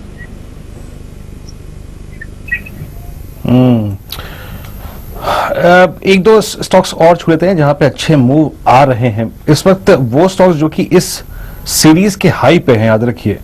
इस सीरीज के आज सेशन में हाई पे होना, इसका मतलब ये भी है, मैं अच्छा इसको टॉपिक को चेंज करता हूँ प्लीज। एक बार बजाज फाइनेंस लेके आइए। मैं इस डिस्कशन को करने वाला था अब से 20 मिनट पहले, लेकिन वो स्किप हो गया, दिमाग से निकल गया।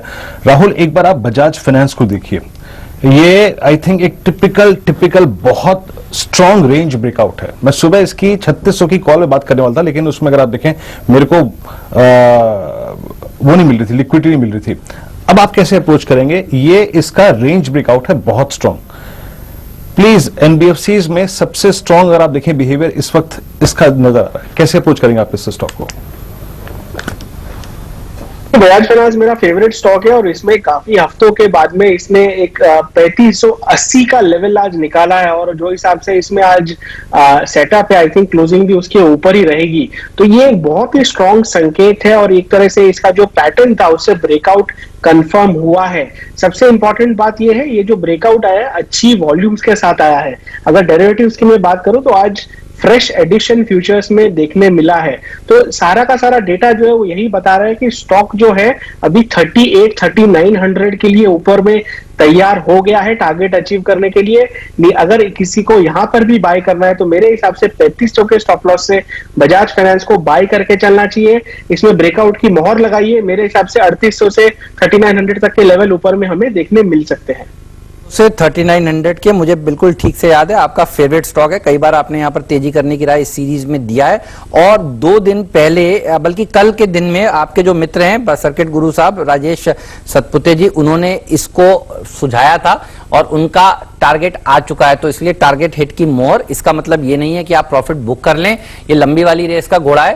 तो कुछ देर तक आपको देखिए एक कॉल मिली और उसके बाद दूसरी कॉल अब आपके सामने नई इनिशिएट होती हुई। तो अब देखिए इसको जो है वो राहुल शर्मा जी ने ले लिया। अब ये शर्मा जी स्पेशल कॉल हो गया है और कल से आज दोपहर तक ये कॉल था सतपुते जी का बढ़िया शेयर। तो आप देखिए ये भागता हुआ नजर आ रहा है और ये क्वालिटी स्टॉक्स हैं जहां पर खरीदारी इस समय देखने को मिल रही है। तो बढ़िया आपने बताया, अच्छी तेजी यहां पर देखने को मिल रही है। अडानी एंटरप्राइजेस दरअसल 23% ऊपर है। मैं इसके ऊपर ज्यादा ऐसी टिप्पणी नहीं कर रहा क्योंकि बैन में है और बैन में होने के बाद ये स्टॉक देखिए बढ़ता जा रहा है। तो कैश में बाइंग हो रही है इसमें साफ तौर पर। एफएनओ के बैन में 23% ऊपर देखिए ये स्टॉक अडानी एंटरप्राइज 24-25 होता हुआ अब आपको नजर आ रहा है। लेकिन बच चुके हैं 3। भसीन साहब हमारे साथ जुड़ चुके हैं। भसीन साहब से अब जान लेते हैं कि उनके भरोसेमंद शेयर कौन से हैं, कौन से स्टॉक में इस समय वो आपको ट्रेड करने की राय दे रहे हैं। भसीन साहब स्वागत है आपका सीएनबीसी आवाज पर। 11,500 का स्तर हमने देखा और अब निचले स्तरों से एक अच्छी रिकवरी, बैंकिंग शेयरों में अच्छी खरीदारी देखने को मिल रही है। बताइए सर, आप कौन से स्टॉक्स को इस समय दर्शकों को सुझाना चाहेंगे? Very good afternoon to you. हाँ, गुड आफ्टरनून हेमंत जी, मुबारक हो। आपने 11,500 कहा था और वो आ गया। Thank you sir. और हमने आपको बैंक्स में दी थी बाइंग, चोलामंडलम, आपको एसबीआई देखिए स्टॉक कार है 208 पे क्लोज हो गया तो 218 का भाव आपको 2 दिन में दिख जाएगा एक्सपायरी में। उसके अलावा फेडरल बैंक 57.58 बिक गया। और मैंने जो शॉर्ट कॉल दी थी एल&टी, हिंडाल्को, टिस्को, वो तीनों के टारगेट नीचे डाउन साइड पे हो गए। अब आप कहें तो बाय है 2 और 1 सेल है सर, आप कहें तो मैं दूं? सर बताइए। तो ये मेरे मनपसंद हैं जो री रेट होंगे। आपको याद है सारे पीएसयूज धीरे धीरे री रेट हुए, एनएमडीसी, आरईसी, पीएफसी, एनडी। अब ये दोनों ऑयल मार्केटिंग कंपनीज का टाइम है। बीपीसीएल लीजिए 413 में 406 का स्टॉप लॉस, 450 का टारगेट। और आईओसी लीजिए 88 रुपीज पे 86.25 का स्टॉप लॉस, 95 का टारगेट। सिंपल रीजनिंग है हेमंत जी, इसमें अनिवार्य है कि इसमें stake sale is on the round the corner. और आप ये लेके चलिए कि क्रैक्स और refining margin will be the maximum. IOC trades at 6 times 1 year forward, जो लोएस्ट है। 6% डिविडेंड यील्ड है और मैं कह सकता हूं 20 से 25% इसमें अपसाइड आएगा जैसे बाकी आपके पीएसयूज में आया है।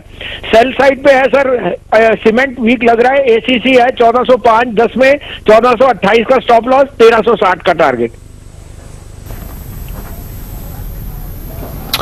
ओके, तो यहाँ पे अगर आप देखें तो यहाँ पे एक पेयर ट्रेड रखा है और 2:1 पे यहाँ पे बीपीसीएल, आईओसी लॉन्ग साइड पे हैं।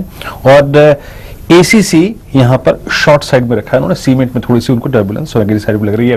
वसीम साहब एक प्रश्न जोड़ना चाहूंगा आज यहाँ पे, ये पूरी रोल ओवर प्रोसेस चल रही है, हम ट्रांसफॉर्म कर रहे हैं अपने ट्रेड्स को सितंबर की सीरीज के लिए। पोजिशनल पर्सपेक्टिव से कोई ट्रेड बताएंगे इस वक्त जो कि अच्छा लग रहा है आपको इस वक्त रोल ओवर के फिगर्स को देखते हुए, रिस्क रिवॉर्ड रेशियो को देखते हुए? रिस्क रिवॉर्ड देख के तो मुझे फार्मा में बहुत स्ट्रेंथ दिख रही है, और औरोबिंदो और Dabur, these are two stocks which are quality stocks, और वीरेंद्र यहाँ बिल्डअप भी होगी और यहाँ आउट परफॉर्मेंस भी होगा। I think they will be the stars of September, Aurobindo and Dabur. सितंबर के सितारे अभी सही देखिए बता रहे हैं भसीन साहब आपको, औरोबिंदो, डाबर, इनके ऊपर रखिएगा नजर। शुक्रिया भसीन साहब। इस समय सेल एसीसी ये वो कॉल है जो उन्होंने जनरेट करी है, और आईओसी इसमें देखिए खरीदारी करने की राय निकल कर आ रही है। ऑयल मार्केटिंग कंपनियों में देखिए एक बढ़िया रैली यहां से देखने को मिलेगी, और नतीजे भी अगर आप देखें तो यहां पर अब आउटलुक अच्छा है, नतीजे भी कोई खराब नहीं आए हैं। और डाइवेस्टमेंट के कैंडिडेट्स तो देखिए ये जो बीपीसीएल है वो है ही, और बीपीसीएल और आईओसी इन दोनों पर नजर होगी। चलिए आगे बढ़ते हैं, और इन कॉल्स के ऊपर तो हमारी नजर होगी, कल भी हम इनके ऊपर वापस से चर्चा करेंगे। लेकिन एनबीएफसीज पर देखिए चर्चा पूरी तरह से नहीं हुई है। वीरू अगर आप देखिए बजाज फाइनेंस की आपने बात करी, मैं देख रहा हूं एमएनएम फाइनेंशियल्स में तेजी है, चोला में तेजी है, तो बैंक्स के बाद उसका रब ऑफ जो है वो एनबीएफसीज पर भी देखने को मिल रहा है। सुदीप सर, आपकी फेवरेट एनबीएफसी कौन सी है? आपने एसबीआई और आईसीआईसीआई बैंक में खरीदारी करने की राय दी थी थोड़ी देर पहले, एनबीएफसी स्पेस में आपको क्या अच्छा लगता है? देखिए फेवरेट तो हमारा गोल्ड लोन कंपनीज था, बहुत मन्नापुरम, मुथूट बहुत अच्छा लग रहा था। पर अभी क्योंकि आरबीआई ने नया पॉलिसी जो निकाला है कि पीएसयू बैंक में 90% तक एलटीवी होगा, हालांकि एनबीएफसी में 75%, तो मैं इन दोनों काउंटर्स में थोड़ा सतर्क रहने की सलाह निवेशक को दूंगा for the time being. NBFC, बाकी जो एनबीएफसी यूनिवर्स है वहां पे एक दो कंपनी में हमारा ध्यान है। इंडोस्टार कैपिटल का मैं जिक्र करना चाहूंगा, इन्होंने परफॉर्मेंस बहुत अच्छा कुछ नहीं था, और पर बात यहाँ पे इंटरेस्टिंग यह है कि इन्होंने बहुत बड़ा कैपिटल रेज कर लिया था जस्ट बिफोर कोविड हिट, और ब्रुकफील्ड ने पूरा कंट्रोल लिया है, और it's a Brookfield owned, predominantly Brookfield owned company. Fresh round of fund raising के बाद जो इनका डेट इक्विटी रेशियो बहुत ही फेवरेबल है, और ये लोन बुक भी टिल्ट हो रहा है, रिटेल में ज्यादा फोकस आ रहा है। तो over a period of time current valuation के लिहाज से यहाँ पे अगर खरीदारी की जाए सिग्निफिकेंटली अच्छा रिटर्न मिल सकता है। दूसरा जो एस्टैब्लिश्ड चोलामंडलम तो हम लोग का फेवरेट काउंटर रहा है, वहां पे अभी भी खरीदारी की जा सकती है। पर जो बजाज फिंस है वहां पे मैं थोड़ा निवेशक को सतर्क रहने की सलाह दूंगा, क्योंकि वैल्यूएशन के लिहाज से हम लोगों को लगता है कि मार्जिन ऑफ एरर बहुत कम है, वहां पे करंट लेवल पे खरीदारी शायद करना सही नहीं होगा।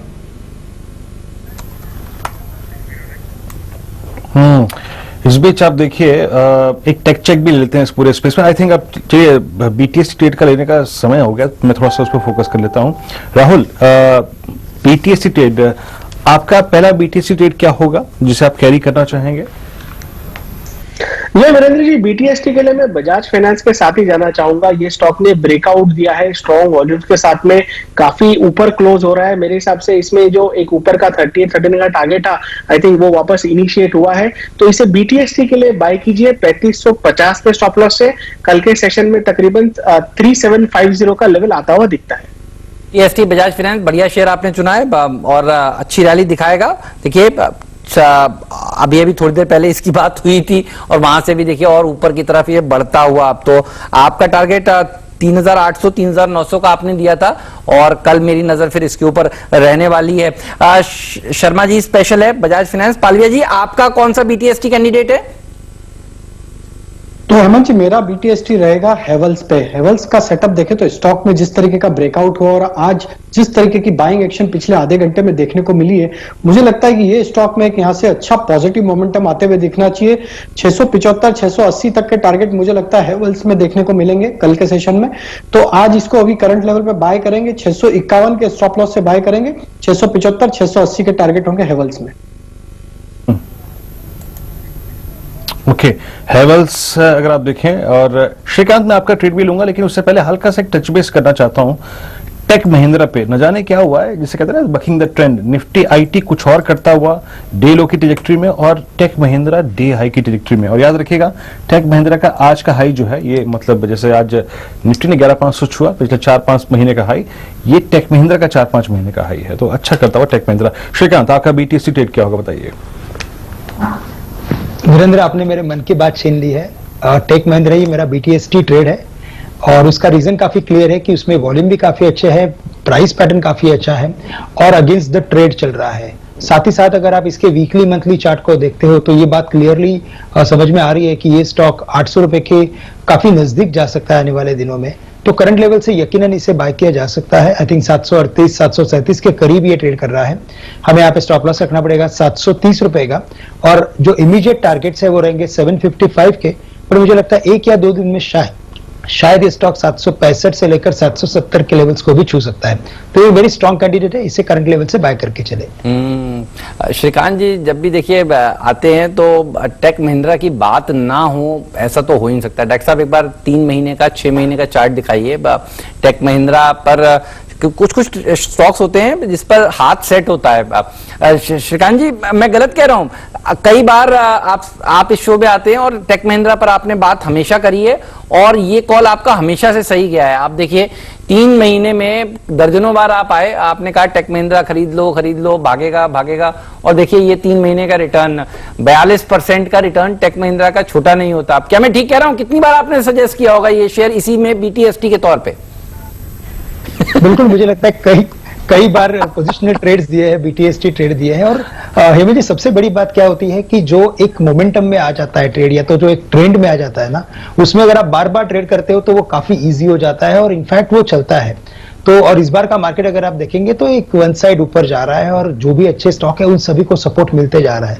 जैसे आपने कई बार आईटीआई को कवर किया है, वैसे मैंने अभी टेक महिंद्रा को पकड़ लिया है और उसे भी बार बार अपने को कवर करना है। तो कन्विक्शन बनता है, इससे दर्शकों को भी कन्विक्शन बनता है, खुद में भी कन्विक्शन आता है क्योंकि आपने फिर रिसर्च भी की हुई होती है और ये आइडिया बहुत अच्छा है जो आपने पकड़ा है स्टॉक, उसको आप पकड़े। आपका अल्टीमेट टारगेट बताइए क्या है इसके ऊपर?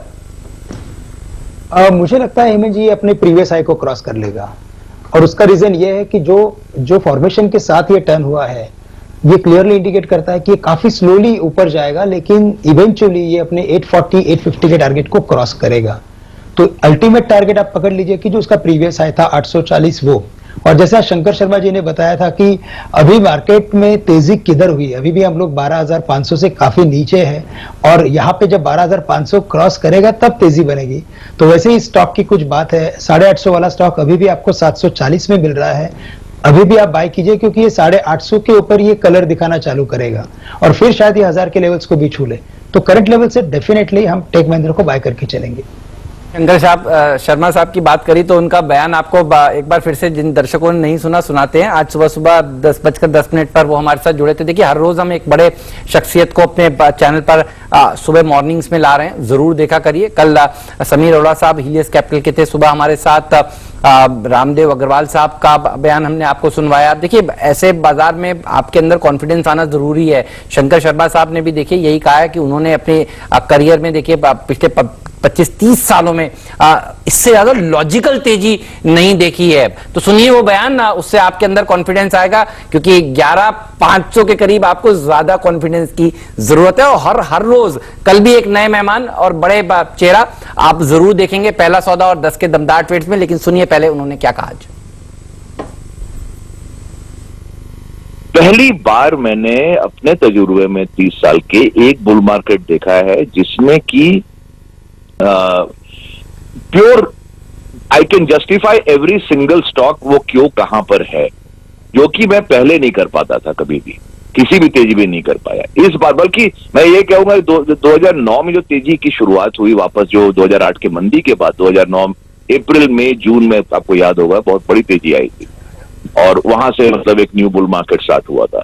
वो तेजी भी बिल्कुल बेबुनियाद थी। लेकिन आज की डेट में रिलायंस का शेयर ले लीजिए आप, या जैसे कि आप फार्मा सेक्टर ले लीजिए, आप केमिकल्स के शेयर ले लीजिए जो अच्छे रहे हैं पिछले 4-5 महीनों में।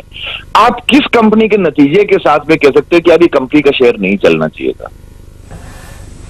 लार्ज पार्ट ऑफ नाउ अब पिछले 2 महीने से 2-3 महीने से जो ये तेजी में हम देख रहे हैं, एटलीस्ट 2 महीने से, कि जो स्मॉल कैप मार्केट था जो बिल्कुल खत्म हो चुका था, एंड बॉटम पे, मार्च के बॉटम पे it was down 50% the index from the highs of 2018 जनवरी, जो एलटीसीजी लगने से 4 दिन पहले का जो हाई था मार्केट का, और वहां से वो 50% डाउन हो गया था मार्च तक। और वो सेक्टर जो है, वो जो ओवरऑल एक इंडेक्स है, वो उसकी जो परफॉर्मेंस है अब पिछले 3-2 महीने में, वो दैट इज रिमार्केबल, एंड वो मेरे ख्याल से लार्ज कैप्स को कहीं वाइड डिस्टेंस से बीट करेगा।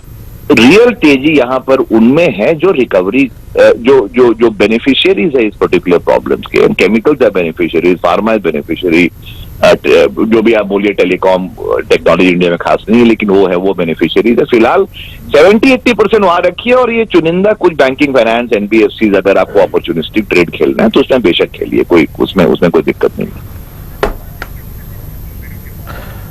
तो ये हेमंत, जो शंकर शर्मा जी ने कहा ना, इसको आप इस पूरे कथन को, उनके पूरे स्टेटमेंट को बोल सकते हैं the most logical bull market ever in India. अच्छा, आप देखिए ना, अभी कुछ देर पहले हम किन किन स्टॉक्स का जिक्र कर रहे थे, चाहे वो फार्मा हो, चाहे वो केमिकल हो, रिलायंस पूरे अप्रैल, मई, जून, जुलाई डील्स में एंगेज रखा रिलायंस ने, तो रिलायंस को एडवांटेज दिया बाजार ने। सुदीप जी, आपने सुना शंकर जी को, और अच्छा, आपका लॉजिक क्या कहता है, और कुछ लॉजिकल ट्रेड्स इन लेवल्स पे जो आपको लगता है कि हाँ, यहां से आगे फेस्टिवल सीजन खड़ा है हमारे आगे?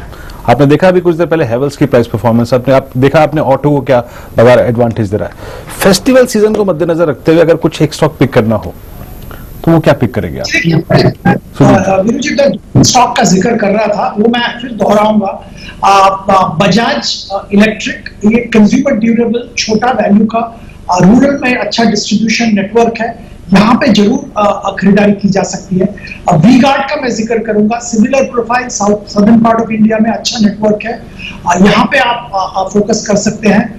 और जो कंज्यूमर जो कंज्यूमर ड्यूरेबल और नॉन ड्यूरेबल सेगमेंट है, वहां पे मैं कहूंगा कि अगेन रूरल फोकस्ड इमामी और मैरिको में जरूर ध्यान देना चाहिए, यहाँ पे भी अच्छा खासा मोमेंटम देखने को मिल सकता है। और अगर थोड़ा बड़े वैल्यू का आइटम की तरफ ध्यान दे, तो वहां पे हम लोग को लगता है वोल्टास में ध्यान देना चाहिए।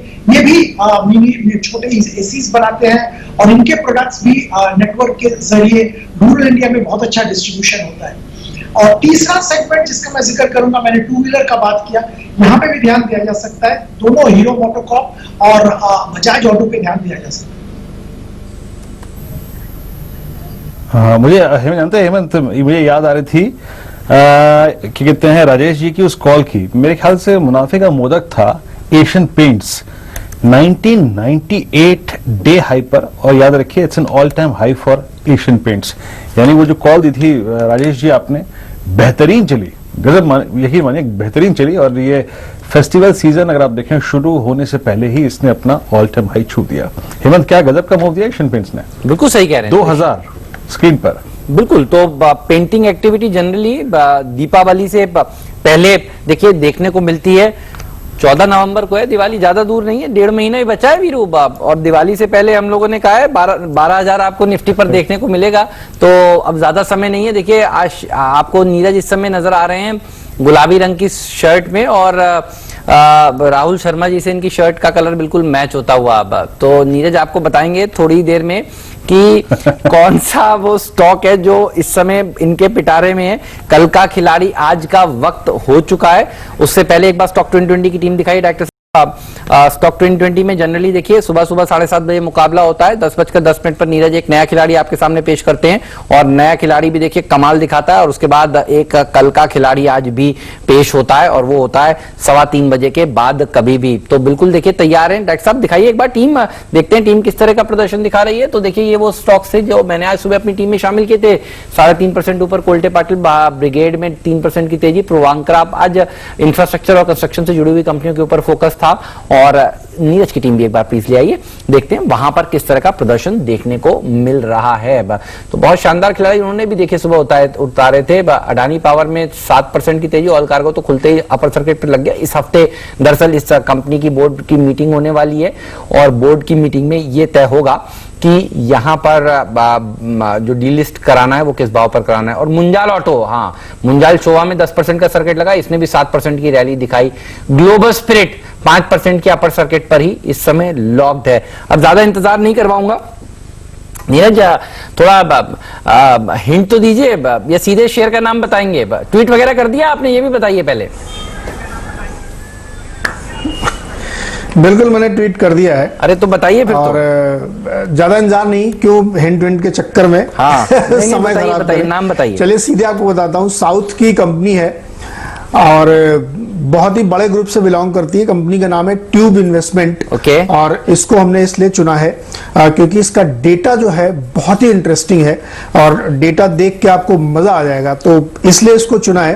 क्योंकि कई बार मैं आपको बताता हूं कि जब स्टॉक नीचे लेवल पे होता है तो उसको कई स्मार्ट इन्वेस्टर्स खरीदते हैं और वो आपको पता तब चलता है जब वो डेटा आपके सामने कोई रखता है या आप खुद रिसर्च करते हैं।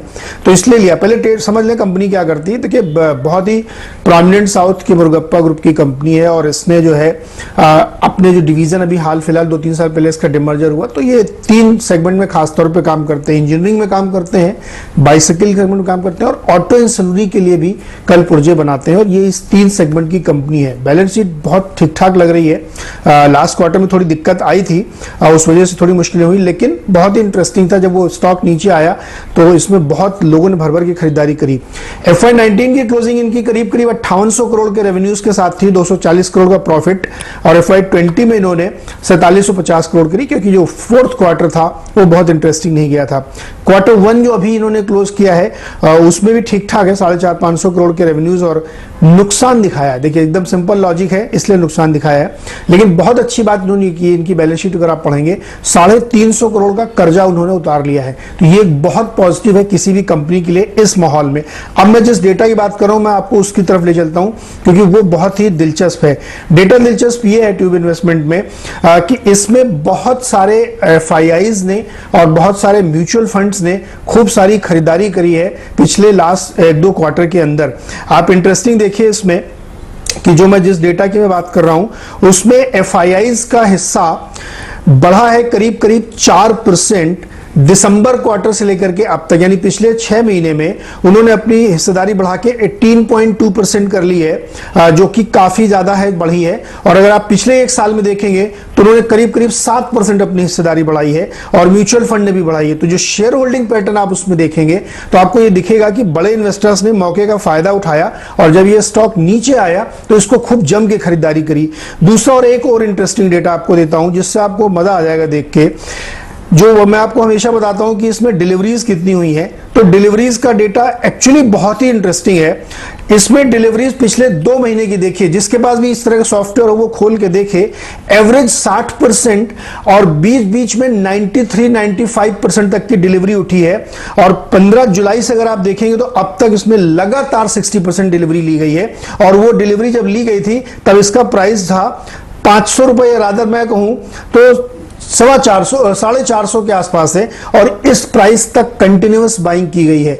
जब भी हैवी वॉल्यूम यानी एवरेज 1.5-2 लाख के वॉल्यूम के साथ इतनी हैवी डिलीवरी उतरती है, डिलीवरी बेस्ड बाइंग होती है, तो उसका मतलब ये होता है कि इसमें इन्फॉर्म्ड इन्वेस्टर, बड़े लोग खरीदारी कर रहे हैं और वो स्टॉक की स्ट्रेंथ को दिखाता है। तो इसीलिए स्टॉक 450, 450 से लेकर के 625 तक की इसने जर्नी सिर्फ इसलिए की क्योंकि इसमें बड़े दिग्गज इन्वेस्टर्स उतर रहे थे और यही इसकी सबसे बड़ी ताकत है। जो इस समय मेरे पास लेटेस्ट डेटा है इन्वेस्टर्स का, उसमें आपको बता दूं, जैसा मैंने आपको बताया कि 18% से ज्यादा की हिस्सेदारी इसमें म्यूचुअल फंड्स के पास है, जो कि काफी बेहतरीन मानी जाएगी और ये बहुत सिग्निफिकेंट है। इसमें म्यूचुअल फंड के पास 19.5% की हिस्सेदारी है और प्रोमोटर के पास तकरीबन 48% की है। तो इतने स्ट्रॉन्ग हैंड्स में ये स्टॉक है। अब बिजनेस मॉडल की बात कर लें, जिस भी सेगमेंट में काम करते हैं, इसमें पिछले कुछ 4-5 दिनों से मैं उन्हीं स्टॉक्स को ले रहा हूं जो आधारभूत काम में लगे, यानी इंफ्रास्ट्रक्चर में या बड़ी इंडस्ट्रीज के लिए काम करें, चाहे वो ऑटो इंडस्ट्री हो, चाहे वो रेलवे की कंपनी हो या दूसरी कंपनी हो। तो टीआई, जो ट्यूब इन्वेस्टमेंट या जिसको पहले टीआई कहते थे, वो बहुत ही सिग्निफिकेंट दिख रही है। पेरेंटेज की कोई इश्यू नहीं है। बैलेंस शीट में आप देखेंगे कैश है 450-500 करोड़ का, तो कोई प्रॉब्लम मुझे नहीं लगती। इसलिए मुझे लगता है इस स्टॉक को जरूर ध्यान में रखना चाहिए और और डिविडेंड यील्ड भी बहुत ही बढ़िया है इनकी। तो ये स्टॉक एक है जो रडार पे होना चाहिए। जो लोग ट्रेड करना चाहते हैं वो ट्रेड के हिसाब से देखें, जो रखना चाहते हैं आरओसी जो लोग देखना चाहते हैं 22% का है, आरओई जो देखना चाहते हैं 20% का है। सिंपल फार्मूला होता है कि बैंक की ब्याज दर और इन्फ्लेशन जोड़ दीजिए, अगर उससे डबल आरओई है तो उससे अच्छा स्टॉक हो नहीं सकता। मुझे लगता है कि ट्यूब इन्वेस्टमेंट एक बेहतरीन पिक है। ओके, ट्यूब इन्वेस्टमेंट आपकी स्क्रीन पर आप देखें तो करीब करता हुआ ट्रेड 647 और जी हाँ, it's an all time high for stock 647.70 और क्या वॉल्यूम्स हैं आज के आप देखिए तो। और एक बार एक टेक चेक लेते हैं इस पे। राजेश, बहुत स्ट्रॉन्ग चार्ट और I think it's a long only stock for the timing. आपकी राय क्या है? जिस प्रकार का मोमेंटम रहा है, स्पेशली इसमें अगर आप देखिए मई के बाद से अपने ऑल टाइम हाई को क्रॉस कर गया, अनचार्टेड टेरिटरी में है, आपके टारगेट्स क्या होंगे हायर लेवल्स पे? और एक चीज है राहुल, जो इनफैक्ट मैं राजेश कहना चाहूंगा, एक फ्लैग इस पे बहुत अच्छी तरीके से काम करता है और उसी फ्लैग पैटर्न पे चलता है ये। उसके टारगेट्स क्या है हायर लेवल्स पे? देखिए वीरेन जी, जिस तरीके से इसमें मोमेंटम है, अगर हम इसका सेटअप देखें पिछले दिनों में जो करेक्टिव मूव था उसके बाद इसमें एक series of higher top higher bottom formation दिख रहे और स्टॉक बिल्कुल इन्वेस्टमेंट कैटेगरी का स्टॉक है। मुझे लगता है कि ये स्टॉक में जिस तरीके से अभी करंट लेवल पे नियर टर्म चार्ट पे जो फॉर्मेशन लग रहे हैं, मुझे लगता है यहाँ से करंट लेवल से 620 का स्टॉप लॉस रख लेना चाहिए और ऊपर में जो टारगेट बनना चाहिए जो फॉर्मेशन के हिसाब से वो बनते हुए दिखना चाहिए 680 से 720 तक के टारगेट। तो 680 और 720 ये हायर साइड के टारगेट होंगे। 620 ट्रेडिंग के हिसाब से स्टॉप लॉस है, बट अगर इसका longer term time frame analyse करूं तो ये स्टॉक मुझे लगता है कि इन्वेस्टमेंट कैटेगरी का स्टॉक है। अगर कोई इसको थोड़ा लंबे पीरियड के लिए होल्ड रखेगा तो ओवर पीरियड ऑफ टाइम मुझे लगता है काफी अच्छे रिटर्न इसमें आते हुए दिखेंगे, क्योंकि इसका लॉन्गर टर्म चार्ट फ्रेम जो टाइम फ्रेम जो दिखा रहा है वो ये दिखा रहा है कि स्टॉक में कोई भी डिप आती है तो इसमें बिल्कुल एक बाइंग इंटरेस्ट बना हुआ रहता है स्टॉक में। तो अभी ट्रेडिंग पॉइंट ऑफ व्यू से 620 स्टॉप लॉस, 680 और 720 के टारगेट आते हुए दिखना चाहिए। एक स्टोरी हुई थी हमारे चैनल पर वीरू कुछ दिनों पहले, जहां पर ये चर्चा हो रही थी कि साइकिल सबसे ज्यादा लॉकडाउन में बिकी है और ये हकीकत है। आप देखिए, मैं पिछले हफ्ते हमारे सिस्टर चैनल के पर भी देख रहा था, साइकिलों की सेल खूब हुई है। अच्छा, ट्यूब इन्वेस्टमेंट्स, ये ट्यूब वो बनाती है जिससे साइकिल बनती है और ये कारोबार तो बढ़िया है, ये ऑल टाइम हाई, ये 52 वीक हाई हुआ है। मुझे आश्चर्य नहीं है, कुछ दिनों पहले मुझे याद है आशीष ने भी इस स्टॉक को मिड डे जैकपॉट में सुझाया था।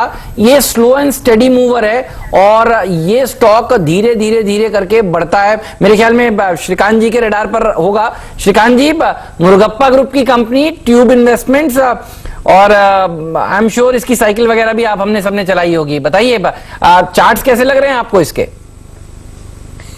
बिल्कुल, इनफैक्ट हेमंत जी, इस चार्ट को मैं काफी क्लोजली देख रहा था और इसमें भी जो एक अपमूव बनी है वो 250 रुपए से लगातार बढ़ते हुए 640 हो चुका है ये स्टॉक। लेकिन सबसे बढ़िया बात यह है कि इसने इसके ऑल टाइम हाइस को क्रॉस किया है और उसके ऊपर ये ट्रेड कर रहा है। तो ये क्लियरली इंडिकेट करता है कि एक न्यू वेव में आ चुका है ये स्टॉक। और अगर एक थोड़ी लंबी अवधि का अगर नजरिया अगर हम रखते हैं कि जैसे आरती इंडस्ट्री का कोई एक फॉर्मेशन बना था या आरती ड्रग्स के कोई फॉर्मेशन जैसे बने थे, ये सिमिलर लाइन के फॉर्मेशन ट्यूब इन्वेस्टमेंट में बने हैं। तो मुझे लगता है कि इसके जो टारगेट्स रहेंगे वो मिनिमम 850 रुपए के हो सकते हैं और शायद 1000 रुपए के भी हो सकते हैं। तो करंट लेवल से अगर कोई करेक्शन आए तो मुझे नहीं लगता कि स्टॉक वापस 550 के नीचे जाएगा, बट ऊपर में काफी बड़ी अपसाइड है। तो करंट लेवल से बाय करें, थोड़ा और डिक्लाइन में बाय करें और 550 का एक फाइनल स्टॉप लॉस रखें, क्योंकि मिड कैप का मार्केट है और इन सब मिड कैप को हमें पकड़ना बहुत जरूरी है।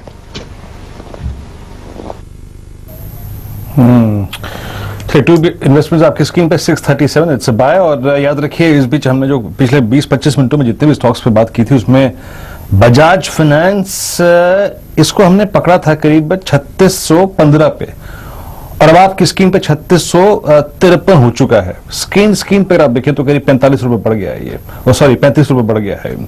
रामको सीमेंट्स, डाबर, एमएनएम, ये 3 स्टॉक्स भी डी हाई की ट्रैजेक्टरी में आ गए हैं। आई थिंक मैं राजेश एक राय दीजिएगा। आप डाबर देखिए 100 डेमा से नहीं 50 डेमा से, एमएनएम भी एग्जैक्टली अगर आप देखें लोअर लेवल से रिकवर हो रहा है। लोअर लेवल से रिकवरी को अगर आप अपने ट्रेड की थीम बना के चलें तो आउट ऑफ डाबर एंड एमएनएम क्या पिक करेंगे आप? देखिए, मैं रिस्क रिवॉर्ड के हिसाब से अगर ट्रेड करना चाहूंगा तो मैं डाबर के साथ जाऊंगा। और M&M तो ऑटोमोबाइल पैक में जिस तरीके से बाइंग इंटरेस्ट बना हुआ है तो M&M भी अट्रैक्टिव है, बट मैं डाबर के साथ जाना चाहूंगा क्योंकि स्टॉक में एक करेक्शन ओवर होते हुए दिख रहा है और स्टॉक ने एक मल्टीपल सपोर्ट से के एरिया से सपोर्ट लेके वापस एक पुल बैक दिया है। तो डाबर में रिस्क रिवॉर्ड फेवरेबल है। करंट लेवल से जो स्टॉप लॉस बनता है वो बनता है 487 के आसपास, और मुझे लगता है कि ये पुल बैक में इस ट्रेड को अगर हम इनिशिएट करते हैं लॉन्ग साइड का तो यहाँ से 505 से 510 तक के टारगेट पुल बैक के आते हुए दिखना चाहिए। तो डाबर एक रिस्क रिवॉर्ड के हिसाब से यहाँ पे एप्रोप्रिएट ट्रेड रहेगा। अबर बढ़िया स्टॉक है, अच्छी तेजी देखिए दिखाता हुआ। अब 2-2.5 मिनट बचे हैं भारतीय बाजार को बंद होने के लिए, और देख लीजिए टाटा मोटर दिन के हाईज पर, एजीएम की उन स्टेटमेंट्स के बाद कि डेट फ्री होना चाहती है कंपनी, 3 साल में हो जाएगी। एसबीआई, हमारे तीनों एक्सपर्ट सुदीप बंदोपाध्याय साहब ने देखिए आपको कहा कि ये खरीदिए, श्रीकांत जी ने कहा कि ये वो स्टॉक है जो उनको पसंद है, और पालिया साहब ने भी देखिए इसके ऊपर कॉल दी है, और सभी एक्सपर्ट्स कह रहे हैं कि इस शेयर में दम लगता है। और देखिए 208 दिन के हाईज पर जाता हुआ टेक महिंद्रा, ये दिन के हाईज पर जाता हुआ आपको नजर आ रहा है। एशियन पेंट की बात हुई, और आइशर मोटर में तो जब से स्प्लिट हुआ है देखिए बढ़ता जा रहा है और धीरे धीरे करके अब बढ़ रहा है। अभी सेकंड हाफ में भी देखिए इसने अच्छा मूव दिखाया है, और अच्छी बात ये है कि मंगलवार का सेशन हरे निशान में जाकर भारतीय बाजार देखिए बंद होते हुए आपको नजर आ रहे हैं। तो डॉक्टर साहब वो स्टिंग लाइए, अब तो बंद हो गया, 1.5 मिनट ही बचे हैं। तो ये तेजी का 6वां लगातार मंगलवार है। मंगलवार हम सुपरस्टिशियस नहीं है, लेकिन ये जो डेटा है देखिए वो हम आपको दिखा रहे हैं कि मंगलवार को हर रोज तेजी हो रही है और मंगलवार का सिक्सर लगता हुआ। तो 6वां मंगलवार जब Sensex Nifty, mid cap index, bank Nifty हरे निशान में जाकर बंद हो रहे हैं। लाल निशान में आए जरूर, देखिए कोशिश करते हैं बेयर थोड़ी सी ताकत आजमाइश करते हैं, लेकिन देखिए फिर से बाजार ऊपर आता है। आज 2 बार हुई है, देखिए 2-3 बार ऐसा कोशिश हुई है, लेकिन लास्ट में देखिए रिकवरी आती है भारतीय बाजारों में, और मिड कैप इंडेक्स भी हरे निशान में जाकर बंद हुए। तो ये तेजी का 6वां मंगलवार बहुत ही शानदार है। और सुबह भी देखिए चर्चा यही हो रही थी कि मंगलवार का दिन है, तो फिर देखिए आज अच्छी रैली देखने को मिलेगी। और आज का दिन कंसोलिडेशन कह सकते हैं वीरू, अगर आपको एक शब्द में आज के दिन को बताना हो, 11,500 के ऊपर जाकर देखिए हमने कंसोलिडेट किया है, और ये बाजार की सेहत के लिए बहुत अच्छा है। ऊपर से जाहिर सी बात है थोड़ी प्रॉफिट बुकिंग हुई, और उसके बाद बाकी का दिन का चार्ट देखिए नीचे जाने के लिए अभी भी बाजार तैयार नहीं है। तो बाय ऑन डिप्स का मार्केट है, ये आज के बाजार ने फिर से साबित कर दिया है। चलिए आपको वॉल पर ले जाता हूं और दिखाता हूं कि आज की क्लोजिंग कैसी हो रही है। तो 11,400 के ऊपर जाकर देखिए अब हम समाप्त होना शुरू कर रहे हैं, और ये अच्छी बात है। 11,500 का स्तर अब हमने छुआ है आज के दिन। अब देखना होगा 11,500 के ऊपर जाकर कब हम क्लोजिंग देंगे, लेकिन वो भी दिन दूर नहीं है, ये बात पक्की है, क्योंकि बैंक निफ्टी साथ है। 350 पॉइंट ऊपर देखिए आपको बैंक निफ्टी ने दिखाया, प्रदर्शन दिखाता हुआ, 23,100 के ऊपर जाकर ये भी देखिए क्लोज हो रहा है। तो ये एक और अच्छा संकेत है। ये 23,200 पर जाएगा तो सुबह सुबह याद है चर्चा हो रही थी कि ये 25,000 तक जा सकता है बैंक निफ्टी, और ये होगा 25,000 क्योंकि ये 200 दिन का डेली मूविंग एवरेज है। ये सुबह आपको मुनाफे की तैयारी में हम आपको सुबह सुबह 8 साढ़े 8 बजे बता रहे थे। क्लोज हो चुका है मार्केट, और अच्छी क्लोजिंग मानी जाएगी।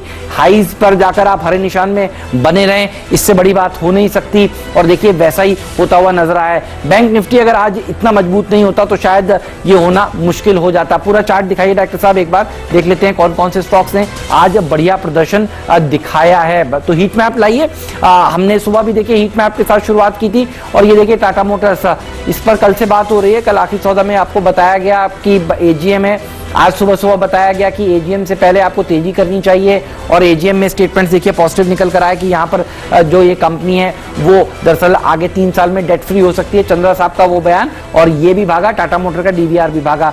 बजाज फाइनेंस कल दोपहर 12:30 बजे से आपको ये कॉल दिया जा रहा है, और अच्छी रैली देखने को मिलेगी। और आज भी जाते जाते देखिए आपको शर्मा जी स्पेशल में शर्मा जी कह रहे हैं कि ये वो स्टॉक है जो आपको और अच्छा प्रदर्शन दिखाएगा। हमारे सारे मेहमान सुबह से एसबीआई के ऊपर बुलिश है, आखिरी सौदा में भी देखिए तेजी की राय दी गई, और अब 310 का टारगेट सीएलएसए हो जा रहा है। तो आज तेजी के कारण सीएलएसए की रिपोर्ट थी। आईसीआईसीआई बैंक, एक्सिस बैंक, ये सारे प्राइवेट सेक्टर के बैंक्स भी बढ़िया प्रदर्शन दिखाते हुए नजर आ रहे हैं। तो overall private bank, PSU banks, NBFCs, housing finance कंपनियां, ये वो पॉकेट है जो दरअसल आउट परफॉर्मेंस करती हुई नजर आ रही है। देखिए टाटा मोटर की बात हुई, बजाज फाइनेंस ने 0.5% की तेजी दिखाई है, एसबीआई में तेजी हुई, और टेक महिंद्रा ये वो स्टॉक है जो बीटीएसटी कैंडिडेट भी आपको श्रीकांत जी ने बताया है। मुंजाल शोवा, ये आशीष का आज का सुबह का जैकपॉट आइडिया था। और जैकपॉट आप देखिए बताते ही ये स्टॉक 10% के अपर सर्किट पर दिन भर रहा, कल भी इसके ऊपर नजर होगी। ऑल कार्गो लॉजिस्टिक्स 20% के ऊपर सर्किट पर जाकर बंद हुआ। डीलिस्टिंग के लिए बोर्ड बैठक का अनाउंसमेंट इन्होंने एक्सचेंजेस को बताया। और मुंजाल शोवा का एक रब ऑफ मुंजाल ऑटो में भी देखने को मिला। नीरज की टीम में भी देखिए आज स्टॉक 2020 में फीड का दर्जा दिया गया था। ट्यूब इन्वेस्टमेंट 52 वीक हाइज लगाने के बाद थोड़ा सा फिसला है, लेकिन ये बहुत ही क्वालिटी मैनेजमेंट वाला स्टॉक है। और ये आपको पहले आशीष ने मुझे याद है मिड डे जैकपॉट में दिया था, उसके बाद से रैली दिखा रहा है। और मैक्स फाइनेंशियल देखिए करीब 13% ऊपर जाकर बंद हुआ। आज सीएलएसए जैसे और दूसरे बड़े ब्रोकरेज हाउसेस ने यहां पर भी टारगेट बढ़ाए। उनको लग रहा है कि अब ये जो डील को रीजिक किया गया है, एक्सिस जो मैक्स की डील है उसको देखिए वापस से रीवर्क किया गया है, ये बहुत पॉजिटिव है माइनॉरिटी शेयर धारकों के लिए भी। और अब लगता है कि रेगुलेटर्स की मंजूरी मिल जाएगी और इसीलिए यहां पर आज करीब 13% की रैली देखने को मिली है। एलआईसी हाउसिंग फाइनेंस में भी देखिए नतीजों के बाद एक अच्छी रैली देखने को मिली। इसका रब इफेक्ट बाकी की हाउसिंग फाइनेंस कंपनियों पर भी आया है देखिए। और एमएनएम फाइनेंशियल्स ये भी आज भागा, चोला में भी अच्छी रैली देखने को मिली। तो एनबीएफसीज हाउसिंग फाइनेंस कंपनियां ये भी आउट परफॉर्मेंस दिखा रही थी। गेल में थोड़ी सी मुनाफा वसूली हुई है। टाटा स्टील थोड़ा सा प्रॉफिट बुकिंग का शिकार हुआ है वन साइड भागने के बाद सीरीज के अंत में। सन फार्मा में 1.5% की गिरावट हुई है और ये जो डिफेंसिव्स हैं ये बैकफुट पर अब आते हुए नजर आ रहे हैं। आईटी फार्मा ने ज्यादातर देखिए समय पिछले 4-5 दिनों में पीछे बिताया और बैंक्स में पैसा दरअसल शिफ्ट होता हुआ नजर आ रहा है। तो आईटी फार्मा से पैसा जो है सेक्टर जो है वो रोटेशन हो रहा है, वहां पर यहां पर देखिए आपको पैसा बनता हुआ। तो 23,100 के करीब जाकर बैंक निफ्टी ने वीरू फाइनली आज की क्लोजिंग दी है। तो छठा मंगलवार बुल्स के नाम। मंगलवार और तेजी बरकरार, आप इसे ये कह सकते हैं। अच्छा, थोड़ा रोलोवर के आंकड़े देखते हैं हेमंत। वो स्टॉक्स जो कि सबसे इंप्रेसिव रोलोवर्स लेके जा रहे हैं। मैं अक्रॉस द मार्केट ओवरऑल अगर आप देखें, मैं 5 ऐसे स्टॉक्स रखूंगा जिन पर आपको नजर रखनी चाहिए। देखिए सीमेंट में एसीसी पहला स्टॉक आएगा आइडिया। इसमें काफी शॉर्ट रोलोवर हुए हैं, याद रखिएगा। टॉप रोलोवर्स मार्केट के क्या हैं? आइडिया में बहुत शॉर्ट रोलोवर हुए हैं 73%। उसके बाद ग्रेसिम अक्रॉस द मार्केट सबसे स्ट्रॉन्ग रोलोवर है लॉन्ग साइड पे, याद रखिएगा ग्रेसिम का 72%। फिर आता है इंडसइंड बैंक, बैंकिंग स्पेस में सबसे स्ट्रॉन्ग रोलोवर करीब 68% के। आज ओआई के जिक्र नहीं करूंगा मैं। इंडसइंड बैंक 68%। उसके बाद जिंदल स्टील लगभग 67% रोलोवर।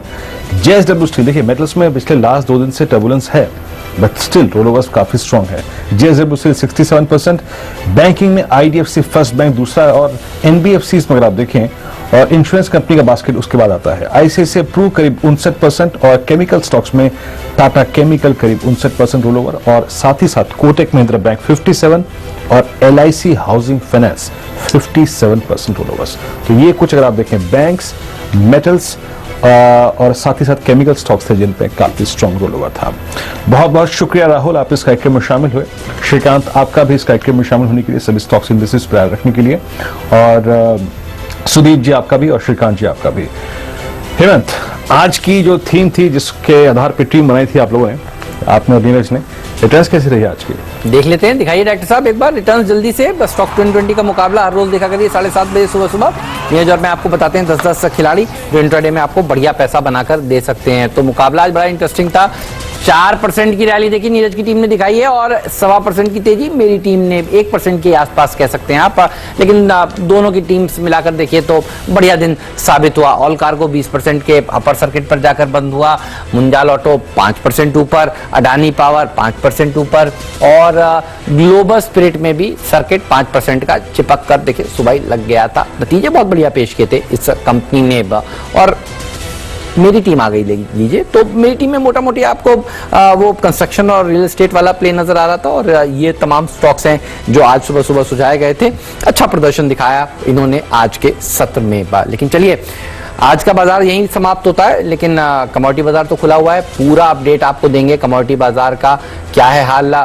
छोटे से ब्रेक के बाद वीरू और मुझे दीजिए विदा, कहीं मत जाइए। सुबह सुबह कल फिर से मुलाकात होगी। धन्यवाद इस शो को देखने के लिए, नमस्कार।